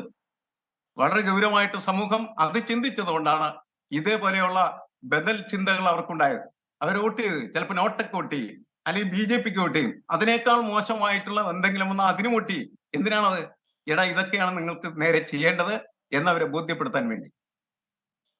ശ്രീ എൻ എം പിയേഴ്സൺ, താങ്കൾ പറഞ്ഞ ഈ താങ്കളുടെ നിരീക്ഷണത്തിന്റെ ഒരു വലിയ ഭാഗത്തെ ഞാൻ വളരെ ഗൗരവമായി കാണുമ്പോൾ തന്നെ രാജ്യത്ത് സംഘപരിവാർ ശക്തികൾ അധികാരത്തിലെത്തുകയും അവരുടെ പ്രത്യയശാസ്ത്രപരമായ നിർബന്ധങ്ങൾ രാജ്യത്ത് പല സ്വഭാവത്തിൽ നടപ്പാക്കപ്പെടുകയും ചെയ്യുമ്പോൾ വർഗീയതയാണ് രാജ്യം ആദ്യം കാണേണ്ട പ്രധാനപ്പെട്ട ശത്രുവെന്നും അതിനകത്ത് വേണ്ട രാഷ്ട്രീയ കൂട്ടുകെട്ടുകളിൽ അതിന് സാധ്യമാകുന്ന വിട്ടുവീഴ്ചകൾക്ക് തയ്യാറാകണമെന്നുമൊക്കെയുള്ള ചിന്തയുടെ അടിസ്ഥാനത്തിൽ ഇന്ത്യ മുന്നണി പോലൊരു കൂട്ടായ്മ രൂപപ്പെടുകയൊക്കെ ചെയ്യുമ്പോൾ CPM-ന്റെ രാഷ്ട്രീയ നിലപാടുകൾ പിഴച്ചുപോയി എന്നെങ്ങനെയാണ് താങ്കൾക്ക് പറയാൻ കഴിയുക?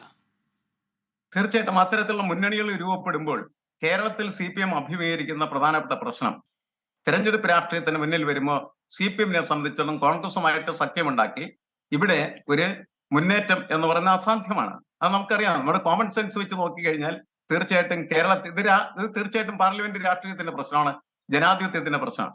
ഈ ജനാധിപത്യത്തിൽ ഇവിടെ നിങ്ങൾ എങ്ങനെയാണ് നിൽക്കുക? നിങ്ങൾ കോൺഗ്രസും കൂടി ഒരുമിച്ച് നിന്നാൽ പിന്നെ നിങ്ങളുടെ പ്രതിപക്ഷം എന്ന് പറഞ്ഞ BJP ആണ്. അപ്പൊ സ്വാഭാവികമായിട്ടും പന്നൻ രവീന്ദ്രനും അതേപോലെ EP ജയരാജനും ഒക്കെ പറഞ്ഞ പോലെ ഞങ്ങളുടെ മത്സരം എന്ന് പറഞ്ഞ BJP ആയിട്ടാണ്. ഏത് രാഷ്ട്രീയത്തിലെ ഏത് അംഗൻവാടി കുട്ടിക്ക് അങ്ങനെ വിളിച്ചു പറയാനായിട്ട്? അല്ലല്ല, ഞാൻ ചോദിക്കുന്നത് ശ്രീ എൻ എം പിയേഴ്സൺ, താങ്കൾ പറഞ്ഞു രാവിലെ മുസ്ലിമിന്റെ വീട്ടിൽ പോവുക, വൈകുന്നേരം ക്രിസ്ത്യാനികളുടെ വീട്ടിൽ പോവുക, ഈ മതന്യൂനപക്ഷങ്ങളെ വെച്ചുള്ള ഈ രാഷ്ട്രീയ കളി അവസാനിപ്പിക്കണമെന്ന് താങ്കൾ പറഞ്ഞല്ലോ.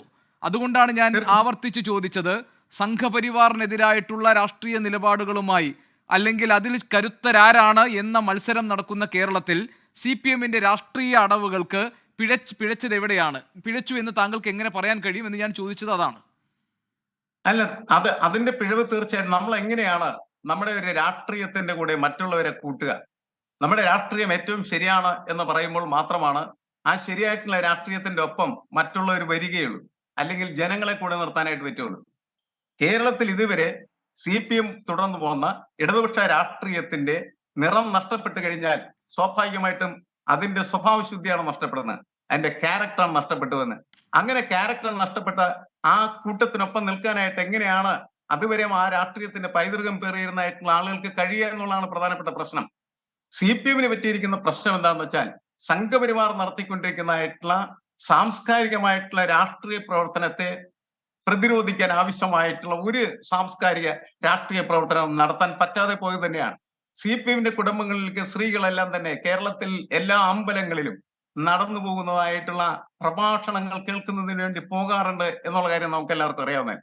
ആ പ്രഭാഷണങ്ങളിൽ മുഴുവനും BJP തീർച്ചയായിട്ടും അവരുടെ രാഷ്ട്രീയവുമായി ബന്ധപ്പെട്ട സാംസ്കാരികതയാണ് വിളമ്പുന്നത്. ആ സാംസ്കാരിക രാഷ്ട്രീയത്തെ സ്വയം മനസ്സിലേക്ക് കയറ്റി അതിന്റെ ഭാഗമായി മാറിക്കൊണ്ടിരിക്കുന്നതായിട്ടുള്ള CPM അണികൾക്ക് ഒരു നേരത്തേക്ക്, ഒരു വർഷത്തേക്ക്, ഒരു പ്രാവശ്യത്തേക്ക് സുരേഷ് ഗോപിക്ക് വോട്ട് ചെയ്താൽ എന്താ കുഴപ്പം, ശോഭാ സുരേന്ദ്രൻ വോട്ട് ചെയ്താൽ എന്താ കുഴപ്പം, മുരളീധരൻ വോട്ട് ചെയ്താൽ എന്താ കുഴപ്പം എന്ന് തോന്നും. അതെന്താ CPM-ന് തിരിച്ചറിയാതിരിക്കാൻ കഴിഞ്ഞു?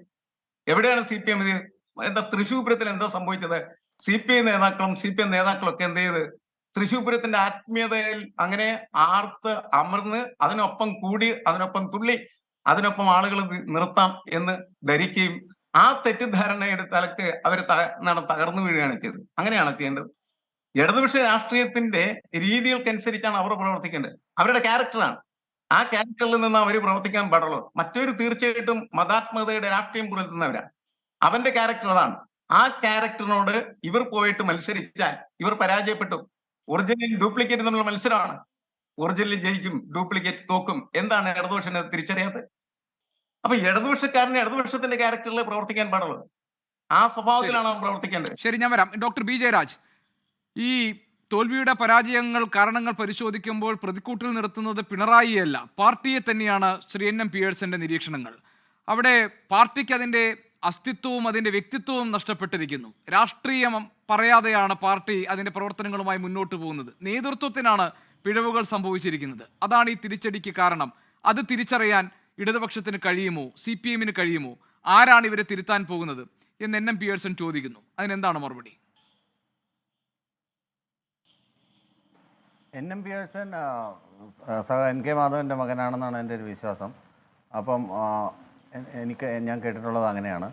പക്ഷേ എന്നാലും ഞാനൊരു കാര്യം പറയട്ടെ. ഇപ്പോൾ NM പിയേഴ്സൺ പറഞ്ഞ കാര്യങ്ങൾ പലതും കോൺട്രഡിക്റ്റ് ചെയ്യുന്നുണ്ട്. ഒന്ന്, ജനാധിപത്യ സംവിധാനത്തിൽ കോംപ്രമൈസ് ചെയ്യുമ്പം നമ്മൾക്ക് ഇത്തരം കാര്യങ്ങൾ every compromise is A suicide എന്ന് പറഞ്ഞാൽ ഞാനല്ല, ചെഗുവേരയാണ്.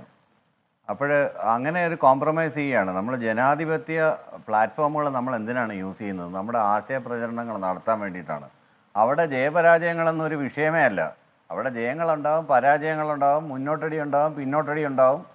സ്വാഭാവികമാണത്. മാവോ സേതുങ് തന്നെ പറഞ്ഞിട്ടുണ്ടല്ലോ, അതിനെക്കുറിച്ചൊക്കെ ഡീറ്റെയിൽ ആയിട്ട് പറഞ്ഞിട്ടുണ്ട്. ഗ്രേറ്റ് ലീപ്പ് ഫോർവേഡ് അല്ലെങ്കിൽ ഗ്രേറ്റ് സ്റ്റെപ്പ് ഫോർവേഡിനെ കുറിച്ചുള്ള പറയുമ്പോൾ മാവോ തന്നെ വ്യക്തമായിട്ട് പറയുന്നുണ്ട്. മുന്നോട്ടടി ഉണ്ടാവും, പിന്നോട്ടടി ഉണ്ടാവും, അത്തരം കാര്യങ്ങളൊക്കെ ഉണ്ടാവും. അപ്പോൾ അത് നമ്മളുടെ ആശയപ്രചരണത്തിനുള്ള വേദികളായിട്ട് ഉപയോഗിക്കുകയാണ് പ്രധാനം. അപ്പോൾ അവിടെ ജയവും പരാജയവും ഒന്നും പിയേഴ്സൻ്റെ വാദഗതി വെച്ച് പറയുകയാണെങ്കിൽ പ്രസക്തമല്ല. പിന്നെ എന്തിനാണ് പിയേഴ്സൺ പാർട്ടി ജയിച്ചു തോറ്റു അതിൻ്റെ വിലയിരുത്തലുകൾ നടത്തുന്നത്? ഓൾറെഡി നമ്മളൊരു ജനാധിപത്യ സംവിധാനത്തിലാണ് പ്രവർത്തിക്കുന്നത്.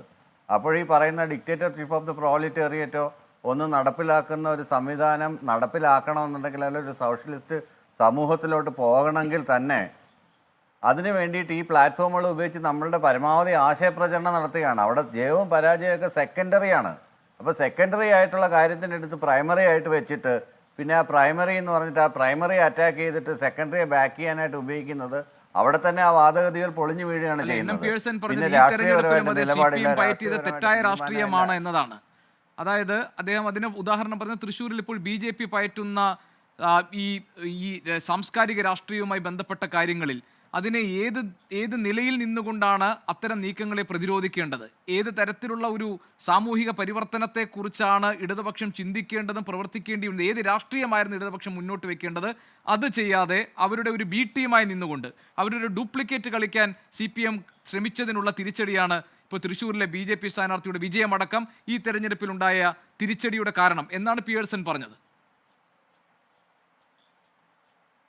ഈ പിയേഴ്സൺ പറഞ്ഞ ലൈൻ കറക്റ്റ് ആയിരുന്നെങ്കിൽ ആ ഒരു സാഹചര്യം മുതലെടുത്തുകൊണ്ടാണ്, അതായത് ഈ അമ്പലങ്ങളിൽ നിന്നും പള്ളികളിൽ നിന്നും മറ്റ് ആരാധനാലയങ്ങളിലെല്ലാം കൾച്ചറൽ സെൻറ്റേഴ്സായിട്ട് കൾച്ചറൽ ആക്ടിവിറ്റീസ് നടത്തി ജനങ്ങളുമായിട്ട് ഇഴുകിച്ചേർന്നുകൊണ്ട് അവിടെ മാറ്റങ്ങൾ എന്തെങ്കിലും വരുത്താൻ പറ്റുമോ എന്നൊക്കെ ശ്രമിക്കേണ്ടതിന് പകരം അതിൽ നിന്ന് പൂർണ്ണമായിട്ട് മാറി നിന്നു. അമ്പലങ്ങളിൽ നിന്ന് മാറി നിന്നു, പള്ളികളിൽ നിന്ന് മാറി നിന്നു, മോസ്കുകളിൽ നിന്ന് മാറി നിന്നതിൻ്റെ ഭാഗമായിട്ട് എന്തുണ്ടായി? അവിടെയെല്ലാം വർഗീയവാദികളും വിഘടനവാദികളും കയറി കൈയടക്കം ഉണ്ടായി. എൻ്റെയൊക്കെ കുട്ടിക്കാലത്ത് കൃത്യമായിട്ട് എനിക്കറിയാം, എല്ലാ ക്ഷേത്രങ്ങളിലും RSSന്റെ ശാഖകളുണ്ടായിരുന്നു. അവിടെ അമ്പല പരിപാടികളിലും ക്ഷേത്ര കമ്മിറ്റികളിലും എല്ലാം RSSകാരായിരുന്നു പ്രധാനമായിട്ടും പരിപാടി നടത്തിക്കൊണ്ടിരുന്നത്. ഇപ്പോഴാ സ്ഥിതി മാറി. ഇപ്പോൾ എല്ലാ വിഭാഗം ആളുകളും അതിൽ വരുന്നുണ്ട്, സഹകരിക്കുന്നുണ്ട്. അതിനകത്ത് രാഷ്ട്രീയം ഒരു വിഷയമല്ല. ഇപ്പോൾ CPM കാരനാണ് ഒരു അരാഷ്ട്രീയ ഒരു നിരീശ്വരവാദി ആയിക്കോട്ടെ ഇത്തരം ആക്ടിവിറ്റീസിൽ പാർട്ടിസിപ്പേറ്റ് ചെയ്യുന്നുണ്ട്. അവിടെ ഒരു കഥകളി നടക്കുന്നു, ഒരു തെയ്യം നടക്കുന്നു, അതല്ലെങ്കിൽ ഒരു ഗാനമേള നടക്കുന്നു, അല്ല എന്ത് തരത്തിലുള്ള അതിൻ്റെ കണ്ടന്റ് പലപ്പോഴും തീരുമാനിക്കുന്നത് എന്ത് തരത്തിലുള്ള കൾച്ചറൽ ഇൻ്റർവെൻഷനാണ് നടത്തേണ്ടതെന്ന് കൃത്യമായിട്ട് ആ പ്രദേശത്തെ പാർട്ടി സഖാക്കൾക്ക് അറിയാം. അതിനനുസരിച്ച് പെരുമാറുന്നതിൻ്റെ ഭാഗമായിട്ടാണ് ഇവരുടെ കയ്യിൽ നിന്ന് ഈ കുത്തക നഷ്ടപ്പെട്ടു പോയത്. പിന്നീട് ഇവർ ചെയ്തത് എന്താണ്? ഇപ്പോൾ എനിക്കറിയാം തിരുവനന്തപുരം ജില്ലയിൽ പ്രധാനമായിട്ട് ഇവർ ഈ സ്ത്രീകളുടെ കാര്യം പറഞ്ഞത് കറക്റ്റാണ്. ക്ഷേത്രങ്ങളിൽ വരുന്ന സ്ത്രീകളിൽ പ്രത്യേക വാട്സപ്പ് ഗ്രൂപ്പുകൾ ഉണ്ടാക്കി ആ വാട്സപ്പ് ഗ്രൂപ്പുകൾ വഴിയാണ് ഇവരുടെ മെസ്സേജസ് സെൻഡ് ചെയ്യുന്നതും ഈ പറയുന്ന അന്ധവിശ്വാസങ്ങളും അബദ്ധജടിലമായ പ്രസ്താവനകളും നുണകളും നുണപ്രചരണങ്ങളും എല്ലാം അഴിച്ചുവിടുന്നതും പലതരത്തിലുള്ള വീഡിയോ സെൻഡ് ചെയ്യുന്നതും ഈ അണ്ടർലൈങ് ആയിട്ടുള്ള. പിന്നെ മറ്റൊരു സ്ഥലത്ത് നോക്കിക്കഴിഞ്ഞാൽ നമ്മൾ പുറമേ നമ്മൾ പ്രോഗ്രസീവ് എന്ന് നോക്കുമ്പോഴും പക്ഷേ അണ്ടർലൈങ് കറണ്ട് എന്ന് പറയുന്നത് വർഗീയതയുടെയാണ്. സൂക്ഷ്മമായി നിരീക്ഷിക്കുന്ന ഒരാൾക്ക് മാത്രമേ ഈ മെസ്സേജിൻ്റെ കണ്ടന്റ് എന്താണെന്ന് പോലും മനസ്സിലാകത്തുള്ളൂ. ഒരു മീം വന്നു കഴിഞ്ഞാൽ, ഒരു കമൻറ്റ് വന്നാൽ അതിൻ്റെ താഴെ വേറൊരു കമൻറ്റ് വന്നു കഴിഞ്ഞാൽ അതിനെ രണ്ടും തമ്മിൽ നമ്മൾ തട്ടിച്ച് വായിക്കുമ്പോൾ മനസ്സിലാവും ഇതിൻ്റെ ഉദ്ദേശം എവിടെയാണ്, ഇത് ആരെയാണ് കോർണർ ചെയ്തിരിക്കുന്നത്, ഇത് എന്തിനെയാണ് ഉദ്ദേശിച്ചാണ്. നമ്മളത് നിർദോഷമെന്ന് കരുതി ചിരിക്കുകയും ആ ചിരിച്ചതിന് ശേഷം ഒന്നുകൂടെ നമ്മളൊന്ന് ആലോചിച്ച് നോക്കുമ്പോഴാണ് ശരിക്കും നമ്മൾക്ക് തന്നെ പലപ്പോഴും ഇപ്പോഴുള്ള പല മെക്കാനിസത്തിൻ്റെ അർത്ഥം വായിച്ചെടുക്കാൻ പറ്റുന്നത്. അല്ലെങ്കിൽ അതിനെ ഒരു തമാശ എന്ന് പറഞ്ഞ് വേണമെങ്കിൽ നമുക്ക് തള്ളാം. പക്ഷെ തള്ളുകയല്ല, അതിനൊരു രാഷ്ട്രീയമുണ്ടെന്നും അത് കൃത്യമായ ചില കേന്ദ്രങ്ങളിൽ നിന്ന് ഉൽപ്പാദിപ്പിക്കുന്നതാണെന്നും അത് ഏത് കേന്ദ്രങ്ങളിൽ നിന്നാണെന്ന് വരുന്നതെന്നും ഒക്കെ കൃത്യമായി വിലയിരുത്തുന്നുണ്ട്. എല്ലാവരും വായിക്കുകയും പഠിക്കുകയൊക്കെ ചെയ്യുന്ന എല്ലാവരും വിലയിരുത്തുന്നുണ്ട്.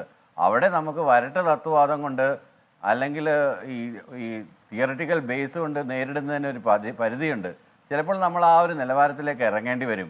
ആ ഒരു നിലവാരത്തിൽ ഇറങ്ങിയെങ്കിൽ മാത്രമേ നമ്മൾ അത്തരം ആളുകളെ അഡ്രസ്സ് ചെയ്യാനായിട്ട് പറ്റത്തുള്ളൂ. അല്ലാതെ അവിടെ വന്നിരുന്നുകൊണ്ട് നമ്മൾക്ക് പഴയ കാര്യങ്ങൾ പറഞ്ഞിട്ട് അല്ലെങ്കിൽ ഇങ്ങനെയാണ് ഇതിന്റെ കാര്യങ്ങളെന്ന് പറഞ്ഞിട്ട് പറഞ്ഞു കൊടുക്കുകയാണ് വേണ്ടുന്നത്. എങ്ങനെയാണ് ഡോക്ടർ ബി ജയരാജ് ആ നിലവാരത്തിൽ ഇറങ്ങി അഡ്രസ് ചെയ്യുന്നില്ല എന്നുള്ളതാണ് വിഷയം. പുതിയ വോട്ടേഴ്സിനെ ചേർത്തില്ല എന്നുള്ളതാണ് വിഷയം. ഈ കാരശ്ശേരി BJPക്ക് സീറ്റ് കിട്ടിയ കഥയൊന്നും പറയണ്ട. അവിടെ 86,000 വോട്ടുകൾ എവിടെ പോയെന്നുള്ളത് അന്വേഷിക്കണം. കോലി സഖ്യം എങ്ങനെയാണ് കേരളത്തിൽ ഉടനീളം നടപ്പാക്കിയെന്ന് മനസ്സിലാക്കണം. ഓരോ മണ്ഡലത്തിലെയും വോട്ട് ഡിവൈഡ് ആൻഡ് ഷെയർ എങ്ങനെ നടന്നു, ഒരു മണ്ഡലത്തിൽ ജയിപ്പിച്ചു കൊടുത്താൽ ബാക്കി മണ്ഡലത്തിൽ സഹായിക്കാം.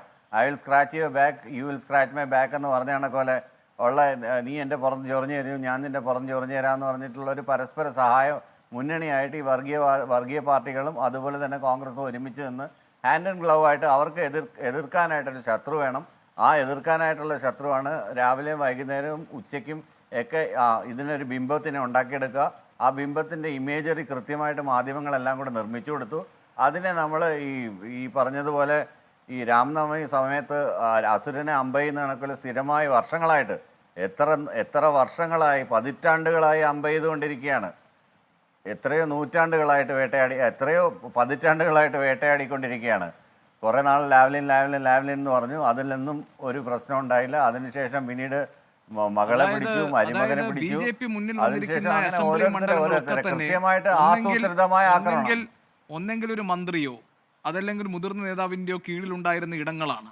ഈ ഇടതുപക്ഷം 3ാം സ്ഥാനത്ത് പോയ മണ്ഡലങ്ങളിൽ എന്ത് സംഭവിച്ചു എന്നത് പരിശോധിക്കേണ്ടതേ ഇല്ല അല്ലേ താങ്കൾ പറയുന്നതനുസരിച്ച്? BJPയുടെ വളർച്ചയ്ക്ക് ഉത്തരവാദികളായ ആര്? ഇത് വിചിത്രമായൊരു വാദമാണ്. ഞാൻ ഇതുവരെ കേട്ടിട്ടുള്ളതിൽ വെച്ച് ഏറ്റവും വിചിത്രമായ വാദമാണ് ഇപ്പോൾ എൻ്റെ അടുത്ത് ഗോപികൃഷ്ണൻ ചോദിക്കാൻ എന്താണെന്നാണ് ഞാൻ വിചാരിച്ചത്. ഇതൊരു ലോക്സഭാ തെരഞ്ഞെടുപ്പാണ്. കേന്ദ്രത്തിലേക്ക് അതിനെ നിയമസഭയിലെ മണ്ഡലങ്ങളുമായിട്ട് എങ്ങനെയാണ് തട്ടിച്ചു നോക്കാൻ കഴിയുന്നത്? പഞ്ചായത്ത് തെരഞ്ഞെടുപ്പിനെ എങ്ങനെയാണ് നിയമസഭാ തെരഞ്ഞെടുപ്പായിട്ട് അത് വെച്ചിട്ട് എങ്ങനെയാണ് ജനങ്ങളുടെ പൾസളക്കാൻ പറ്റുന്നത്? ലോക്സഭാ തെരഞ്ഞെടുപ്പിന്റെ മാൻഡേറ്റ് ഒന്നാണ്, അതിന്റെ പിക്ചർ വേറെയാണ്. It's A larger picture. നിയമസഭാ തെരഞ്ഞെടുപ്പ് എന്ന് പറയുമ്പോൾ കുറച്ചുകൂടെ ചെറുതാണ്. നിയമസഭാ തെരഞ്ഞെടുപ്പുകളിൽ 2019 രാഷ്ട്രീയ സാഹചര്യം, 2019 വോട്ട് സാഹചര്യം എന്താണെന്ന് പറഞ്ഞ് തട്ടിച്ചു നോക്കാമല്ലോ 2024 അല്ലേ? ഈ നിയമസഭാ മണ്ഡലങ്ങളിൽ പുതിയ വോട്ടുകൾ, കൂടിയ വോട്ടുകൾ, അതാണ് ഞാൻ പറഞ്ഞത്. അവിടെ എവിടെയാണ് പരാജയം വന്നെന്ന് കഴിഞ്ഞാൽ പുത്തൻ വോട്ടുകൾ ചേർക്കുന്നതിലുണ്ടായ പാളിച്ചകൾ. എന്തുകൊണ്ട് പുത്തൻ വോട്ടുകളിൽ പുതിയ വോട്ടുകൾ ചേർക്കുന്ന പുതിയ തലമുറയെ അഡ്രസ്സ് ചെയ്യുന്നതിനകത്ത് പരാജയപ്പെട്ടു? അതൊക്കെയാണ് പരിശോധിക്കേണ്ടുന്നത്. പുതിയ വോട്ടുകൾ എന്തുകൊണ്ട് ചേർത്തില്ല, പുതിയ വോട്ടുകൾ ചേർത്ത പുതിയ യുവാക്കളെ എന്തുകൊണ്ട് അഡ്രസ്സ് ചെയ്തില്ല? നേരത്തെ കാരശ്ശേരി മാഷാണോ അതിന് മുമ്പ് പറഞ്ഞ ആളാണോ പറഞ്ഞതെന്ന് എനിക്ക് ഓർമ്മയില്ല. എന്തായാലും ഈ യങ് പീപ്പിളിനെ അഡ്രസ്സ് ചെയ്യാൻ വേണ്ടിയിട്ടുള്ള ഒരു വൊക്കാബുലറി ഡെവലപ്പ് ചെയ്തെടുക്കുന്നതിനെ കുറിച്ച് തീർച്ചയായിട്ടും സ്വാഗതാർഹമായ ഒരു പ്രസ്താവനയാണ്. അത് തിരുത്താൻ വേണ്ടിയിട്ടുള്ള ഏറ്റവും നല്ലൊരു ഘടകമാണ്. യങ് പീപ്പിളിനെ നമ്മൾ എങ്ങനെയാണ് അഡ്രസ്സ് ചെയ്യുന്നത്? ന്യൂസ് പേപ്പർ വായിക്കുന്നില്ല, ന്യൂസ് ചാനലുകൾ കാണുന്നില്ല, അവർക്ക് കിട്ടുന്ന വിരൽ തുമ്പിൽ കിട്ടുന്ന വാർത്തകൾ മാത്രമാണ്. അങ്ങനെ അവരെ പൂർണ്ണമായിട്ട് അണ്ടർ എസ്റ്റിമേറ്റ് ചെയ്യണമെന്ന് എനിക്ക് അഭിപ്രായമില്ല കേട്ടോ. അവർക്ക് വിരൽ തുമ്പിൽ കിട്ടുന്ന, അതായത് ഇപ്പോൾ താങ്കൾ പറഞ്ഞതുപോലെ ഈ സൈബർ ഇടങ്ങളിലൊക്കെ വരുന്ന വാർത്തകൾ അല്ലെ, എം പി ജയരാജൻ പറഞ്ഞ കാര്യം, അതാണോ ഡോക്ടർ ജയരാജ് താങ്കൾ പറയാൻ ഉദ്ദേശിച്ചത്? അതല്ല, അത് വേറെ ഒരു വിഷയം. അത് അതിന്റെ ഒരു അശ്ലീല ലെവലാണ്. അനുഭാവി വൃന്ദങ്ങളുടെ അശ്ലീല കോട്ട. ഒരു CPM രഹിത കേരളത്തെ കുറിച്ച് ആലോചിക്കാൻ താങ്കൾ ഇഷ്ടപ്പെടുന്നില്ല എന്ന് പറഞ്ഞു. അതേസമയം തന്നെ ഈ നേതാക്കൾ തമ്മിലുള്ള പ്രശ്നങ്ങളും അവരുടെ ഇടയിലെ തമ്മിലടിയും ഒക്കെ വലിയ പ്രശ്നമായി താങ്കൾ ഉയർത്തിക്കാട്ടി. പിണറായിയുടെ ശൈലിയും ഭരണവിരുദ്ധ വികാരമൊക്കെ ഈ തെരഞ്ഞെടുപ്പിൽ തിരിച്ചടിയായെന്ന് താങ്കൾ പറഞ്ഞു. അപ്പോഴങ്ങനെയാണെങ്കിൽ അങ്ങനെയൊന്നും തിരുത്തേണ്ട ഒന്നും പ്രതിപക്ഷത്തിനില്ല എന്നാണോ ശ്രീ KP നൗഷാദ് അലി പറഞ്ഞത്? ഇവിടെ ഒരു പിണറായി വിജയനും അദ്ദേഹത്തിൻ്റെ ഭരണശൈലിയും തിരുത്തിയാൽ എല്ലാം പെർഫെക്റ്റ് ആകും. ഈ തെരഞ്ഞെടുപ്പിലെ തിരിച്ചടിക്ക് അത് മാത്രം കാരണം കണ്ടെത്തി കോൺഗ്രസ് അവിടെയെല്ലാം ഭദ്രവും സുന്ദരവുമായി ഇരിക്കുന്നു എന്നാണോ പറയുന്നത്? ഗോപികൃഷ്ണൻ്റെ ചോദ്യം വളരെ നിലവാരമുള്ളൊരു ചോദ്യമാണ്. ഞാൻ അതിന് മറുപടി പറയുന്നതിന് മുമ്പ് ഞാൻ ഇതുവരെ ഈ ചർച്ചയ്ക്ക് ദൃക്സാക്ഷി അല്ലെങ്കിൽ ശ്രോതാവൊക്കെ ആയി ഇരുന്നതിൻ്റെ ഭാഗമായിട്ട് എനിക്ക് തോന്നിയ 1-2 കാര്യങ്ങൾ പറഞ്ഞുകൊണ്ട് നിങ്ങളുടെ ചോദ്യത്തിലേക്ക് ഞാൻ വരാം. ഒന്നാമതായിട്ട് ഇവിടെ അശോക് പറയുന്നത് കമ്മ്യൂണിസ്റ്റ് പാർട്ടികളെ സംബന്ധിച്ചിടത്തോളം തെരഞ്ഞെടുപ്പ് വിജയാപജയങ്ങൾ അതൊക്കെ പിന്നെ ജയരാജ് തെരഞ്ഞെടുപ്പിലെ തോൽവിയും വിജയമൊക്കെ അതൊന്നും പിന്നെ പ്രവർത്തിച്ചു മുന്നോട്ട് പോകുന്നതിൻ്റെ ഇടയിൽ പരിഗണനാർഹമായ ഒരു കാര്യമൊന്നും അല്ലല്ലോ. അതൊക്കെ പ്രൈമറി അല്ലാത്തൊരു കാര്യത്തെ പിയേഴ്സൺ ഇവിടെ പ്രാഥമികമായി കൊണ്ടുവരേണ്ട ഒരു ആവശ്യം എന്താ എന്നൊക്കെയുള്ള മട്ടിൽ അദ്ദേഹം ചോദിച്ചു. ഞാൻ മനസ്സിലാക്കുന്നത് അദ്ദേഹത്തിൻ്റെ ഈ കോൺട്രഡിക്ടറി എന്നൊരു ആരോപണം ചെന്ന് നിൽക്കുന്നത് CPMന്റെ സംസ്ഥാന കമ്മിറ്റിയോട്ട് പോളിറ്റ് ബ്യൂറോ വരെയുള്ള ആളുകൾക്കാണ്. കാരണം അവരാണ് ഈ തെരഞ്ഞെടുപ്പ് തോൽവി ചർച്ചയാക്കാൻ വേണ്ടി യോഗം വിളിച്ചിട്ടുള്ളത്. അവരത്തരത്തിൽ യോഗം വിളിച്ചതിൻ്റെ സാഹചര്യത്തിലാണ് നിങ്ങളുടെ ചാനൽ ഇങ്ങനൊരു ചർച്ച സംഘടിപ്പിച്ചിട്ടുള്ളത്. അതിൻ്റെ ഭാഗമായിട്ടാണ് നമ്മളെ അഭിപ്രായമൊക്കെ പറയുന്നത്. പിന്നെ ഗോപികൃഷ്ണൻ്റെ ഒരു ചോദ്യമായിട്ട് ബന്ധപ്പെട്ട് പറയുകയാണെങ്കിൽ തീർച്ചയായിട്ടും ഇവിടെ CPMനൊരു 100 വോട്ട് ഈ തെരഞ്ഞെടുപ്പിൽ നഷ്ടമായിട്ടുണ്ടെങ്കിൽ അതിലൊരു 75-80 വോട്ട് UDFന് കിട്ടിയത് കൊണ്ടാണ് UDFന് ഈ വലിയ വിജയമുണ്ടായത്. ഒരു 20 വോട്ടെങ്കിലും BJPക്ക് പോയിട്ടുണ്ട് എന്നുള്ളതൊരു വസ്തുതയാണ്. അതിൻ്റെ കാര്യകാരണങ്ങൾ നമ്മൾ പരിശോധിക്കേണ്ടതുണ്ട്. അത് ഏതെങ്കിലും തരത്തിലൊരു സാംസ്കാരിക ദേശീയതയിലൊക്കെ അഭിരമിച്ചിട്ടുള്ള കേരളത്തിൻ്റെ ഒരു രാഷ്ട്രീയ വ്യതിയാനമാണ് എന്നെനിക്ക് അഭിപ്രായമില്ല. മറിച്ച് BJPക്കാർ ഇന്ന് ഇന്ത്യ രാജ്യത്തെ വലിയൊരു ശക്തിയാണ്. അവരൊരു സൂപ്പർ പവറിനെ പോലെ രാജ്യം കഴിഞ്ഞ 10 വർഷമായിട്ട് ഭരിച്ചിട്ടുണ്ട്. അവർ ഈ ഭരണഘടനാ സ്ഥാപനങ്ങളെയൊക്കെ നോക്കുകുത്തിയായി വലിയ തോതിലുള്ള ഒരു രഥമുരുട്ടൽ ഈ രാജ്യത്തിൻ്റെ ഭരണ രംഗത്ത് നടത്തിയിട്ടുണ്ട്. അതിൻ്റെയൊക്കെ ഒരു നെഗറ്റീവ് ഹീറോയിസം ഉണ്ട്. സ്വാഭാവികമായിട്ടും BJP കേന്ദ്രത്തിൽ വീണ്ടും വരാനിടയുണ്ട്. അതുകൊണ്ട് വികസനവുമായി ബന്ധപ്പെട്ട കാര്യങ്ങളിലൊക്കെ ഒരു തീർപ്പാകണമെങ്കിൽ അങ്ങോട്ട് ചിന്തിക്കേണ്ടതുണ്ട് എന്ന് കരുതുന്ന ആളുകളുണ്ട്. സ്വാഭാവികമായിട്ടും കോൺഗ്രസ് വിരോധം അടിസ്ഥാനപരമായി വെച്ച് പുലർത്തുന്ന കമ്മ്യൂണിസ്റ്റ് നിഷേധ വോട്ടുകളും കേരളത്തെ സംബന്ധിച്ചിടത്തോളം എങ്കിലും വലിയ തോതിലുള്ള തീവ്ര ആപൽക്കര നിലപാടൊന്നും കൈക്കൊണ്ട് അനുഭവമില്ലാത്തതുകൊണ്ട് BJPയിലേക്ക് കുറച്ച് പോയിട്ടുണ്ട്.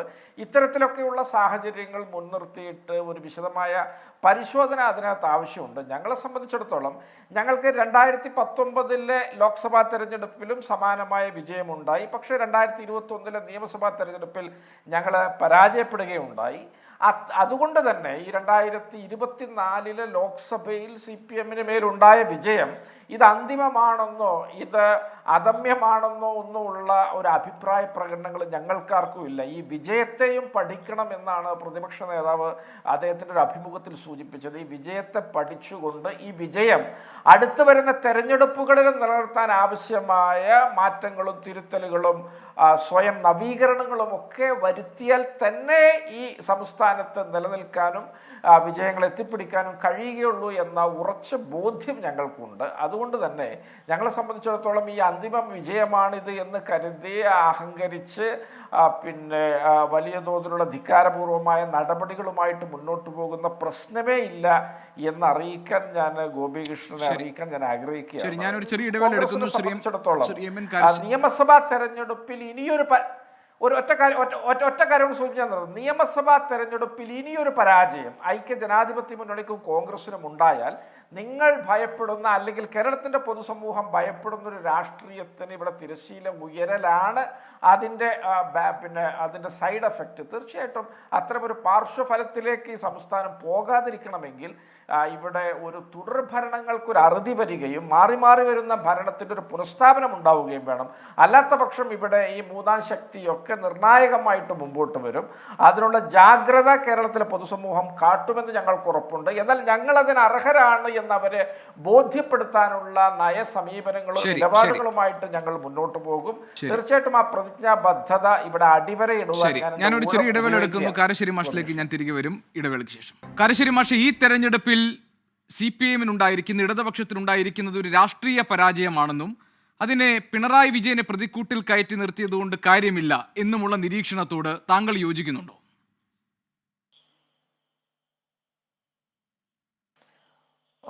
ഗോപികൃഷ്ണൻ, അതിൽ പ്രധാന പ്രതി പിണറായി തന്നെയാണെന്നാണ് എനിക്ക് തോന്നുന്നത്. എന്താ കാരണം എന്ന് വിചാരിച്ചാൽ കഴിഞ്ഞ 8 കൊല്ലമായിട്ട്, അതായത് ഒന്നാം പിണറായി അധികാരത്തിൽ വന്നതിന് ശേഷം ആണ് ഞാൻ ഉദ്ദേശിക്കുന്നത്, CPM എന്ന് പറയുന്നത് അടിസ്ഥാനപരമായി ഒരു പിണറായിസ്റ്റ് പാർട്ടിയാണ്. അപ്പോൾ അവർ തിരുത്തുകയില്ല എന്ന് ഞാൻ വിചാരിക്കുന്നത്. പക്ഷെ തിരുത്തേണ്ടത് അണികളാണ്. ഞാൻ വേറെ ഉദാഹരണം പറയാം. 2006 മുസ്ലിം ലീഗിൻ്റെ അപജയത്തിന് ശിക്ഷ കൊടുത്തത് ലീഗ് അണികളാണ്. 2006 കുഞ്ഞാലിക്കുട്ടി തോറ്റു, ET ബഷീർ തോറ്റു, MK മുനീർ തോറ്റു, പ്രധാനപ്പെട്ട നേതാക്കന്മാരൊക്കെ തോറ്റു. അവർ ലീഗ് വിരുദ്ധന്മാരായിട്ടല്ല, പിന്നെ അവരൊക്കെ ജയിപ്പിച്ചു. അപ്പം ലീഗ് ഇപ്പം നേരെയായല്ലോ. അനവധി കാര്യങ്ങളിൽ ലീഗ് നേരെയായി. എന്താ കാരണം? അണികൾ ഉണർന്ന് പ്രവർത്തിച്ചു, അണികൾ ശിക്ഷിച്ചു. ഈ തരത്തിലാണ് ഇപ്പോൾ CPM-ൻ്റെ അണികൾ പെരുമാറേണ്ടത്.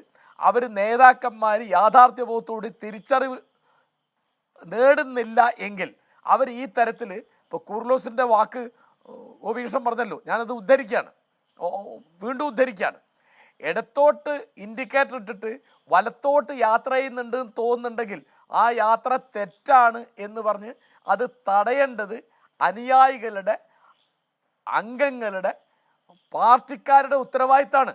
എന്താ കാരണം എന്ന് വിചാരിച്ചാൽ അവർ ഏത് പാർട്ടിക്ക് വേണ്ടിയാണോ ഇത്രയും കാലം ജീവിച്ചതും പ്രവർത്തിച്ചതും സമയവും പൈസയും അധ്വാനവും മനസ്സുമൊക്കെ ചിലവാക്കിയത്, അവിടുന്ന് പിണങ്ങിയിട്ട് അവർ UDF-ലേക്കോ അല്ലെങ്കിൽ BJP-യിലേക്കോ പോവല്ല വേണ്ടത്.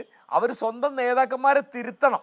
അതിൻ്റെ നല്ല ഉദാഹരണമാണ് കേരളത്തിൽ ഈ 2006 മുസ്ലിം ലീഗിൻ്റെ അണികൾ പെരുമാറിയത്. എല്ലാ നേതാക്കന്മാരെയും തോൽപ്പിച്ചു. അപ്പോൾ അന്ന് ആളുകൾ വിചാരിച്ചത് മലപ്പുറവും കോഴിക്കോടും കണ്ണൂരും ഒക്കെ ചുവന്നു പോയി എന്നാണ്. അങ്ങനെയല്ല. പിന്നീട് ഇപ്പോൾ മഞ്ചേരി അന്ന് ലോക്സഭാ മണ്ഡലമുണ്ട്. അന്ന് CPM-ൻ്റെ TK ഹംസ ജയിച്ചു. ഹംസ വ്യക്തിപരമായിട്ട് എന്നോട് പറഞ്ഞിട്ടുണ്ട്, എനിക്ക് അധികം വോട്ട് ചെയ്തത് മുസ്ലിം ലീഗുകാരാണ്. അത് എന്നോട് പേഴ്സണലായി പറഞ്ഞൊരു കാര്യം പറഞ്ഞത്. അപ്പോൾ ഇങ്ങനെ പാർട്ടിയെ വഴിതെറ്റുമ്പോൾ അതിനെ നേർവഴിക്ക് നടത്താനുള്ള ഒരു ആർജവം, അതിനുള്ള ഒരു ധൈര്യം പാർട്ടിക്കാർക്ക് വേണം. ഹോച്ചിമിൻ്റെ ഒരു വചനമുണ്ട്, അത് ഞാൻ യോജിക്കുന്നതല്ല, പക്ഷെ ഞാൻ ഈ സന്ദർഭത്തിൽ പറയാണ്. ഒരു സഖാവിൻ്റെ കയ്യിൽ 2 തോക്ക് വേണം. ഒന്ന് വർഗശത്രുവിനെ എതിരായിട്ട് ഉപയോഗിക്കാൻ, വേറൊന്ന് സ്വന്തം നേതാവ് പാർട്ടിക്ക് താല്പര്യത്തിന് വിരുദ്ധമായി പെരുമാറുമ്പോൾ അയാളുടെ നേരെ പ്രയോഗിക്കാൻ. ഇപ്പോൾ ആളുകളെ തിരുത്താൻ വേണ്ടി ഹിംസ ഉപയോഗിക്കുന്നതിനെതിരാണ് ഞാൻ. അത് ഒരിക്കലും ജനാധിപത്യത്തിൽ അഹിംസയാണ് അതിൻ്റെ വഴി. പക്ഷേ ഹോച്ചിമിൻ്റെ ആ ഒരു വാക്യം കമ്മ്യൂണിസ്റ്റുകാർക്ക് പറ്റുമല്ലോ. അപ്പോൾ എപ്പോഴും നമ്മൾ വർഗശത്രുവിനെ നേരെയാക്കാൻ നടക്കുന്ന കൂട്ടത്തിൽ, നേരെയാക്കാൻ ഞാൻ പറഞ്ഞത് കൊല്ലുക എന്നല്ല, അദ്ദേഹത്തിൻ്റെ മനസ്സ് മാറ്റുക എന്നുള്ളതാണ്. അതുപോലെ സ്വന്തം നേതാക്കന്മാർക്കെതിരായിട്ട് സംസാരിക്കുകയും പ്രവർത്തിക്കുകയും വേണ്ടി വന്നാൽ അവരെ വോട്ട് ചെയ്ത് തോൽപ്പിക്കുകയും ചെയ്യാനുള്ള ഒരാർജവം ഇവിടുത്തെ CPM-ൻ്റെ അണികൾ, ലോക്കൽ നേതാക്കന്മാർ കാണിച്ചില്ലെങ്കിൽ ഈ പിണറായിസം കൊണ്ട് CPM കേരളത്തിൽ തീർത്തും അപജയപ്പെട്ടു പോവും. അത് നമ്മുടെ ജനാധിപത്യ കേരളത്തിന് നന്നല്ല. അതുകൊണ്ടാണ് എനിക്ക് തോന്നുന്നത് ആ പാർട്ടിയിൽ അങ്ങനെ ഒരു തിരിച്ചറിവുണ്ടായി വരുന്നുണ്ട്. ശ്രീ പിണറായി വിജയൻ പാർട്ടിക്കകത്ത് ഒറ്റപ്പെട്ട് വരികയാണെന്ന് ഞാൻ വിചാരിക്കുന്നത്. ശരി, പിഴച്ചത് രാഷ്ട്രീയത്തിനാണെങ്കിലും നേതാവിനാണെങ്കിലും തിരുത്താനുള്ള സമയം അതിക്രമിച്ചിരിക്കുന്നു എന്ന ഓർമ്മപ്പെടുത്തൽ നേതാക്കളുടെ തന്നെ പ്രതികരണത്തിലുണ്ട്. CPM-ന്റെ ഇപ്പോൾ നടക്കുന്ന പാർട്ടി കമ്മിറ്റികൾ യോഗങ്ങളിൽ എന്ത് തീരുമാനമുണ്ടാകുമെന്ന് നമുക്ക് കാത്തിരുന്ന് കാണാം. ഈ ചർച്ചയിൽ പങ്കെടുത്ത എല്ലാ അതിഥികൾക്കും നന്ദി. എൻകൗണ്ടർ ഇവിടെ പൂർത്തിയാകുന്നു. ഇനി ഈ ദിവസത്തെ വാർത്തകൾ സമഗ്രമായി പ്രേക്ഷകരിലേക്ക് എത്തിക്കുന്ന വാർത്താമഴയുടെ നേരമാണ്. TK റീജിത്ത് പ്രേക്ഷകർക്കൊപ്പം ചേരും വാർത്താമഴയുമായി. എൻകൗണ്ടർ മറ്റൊരു വിഷയവുമായി നാളെ ഇതേ സമയം. Good night.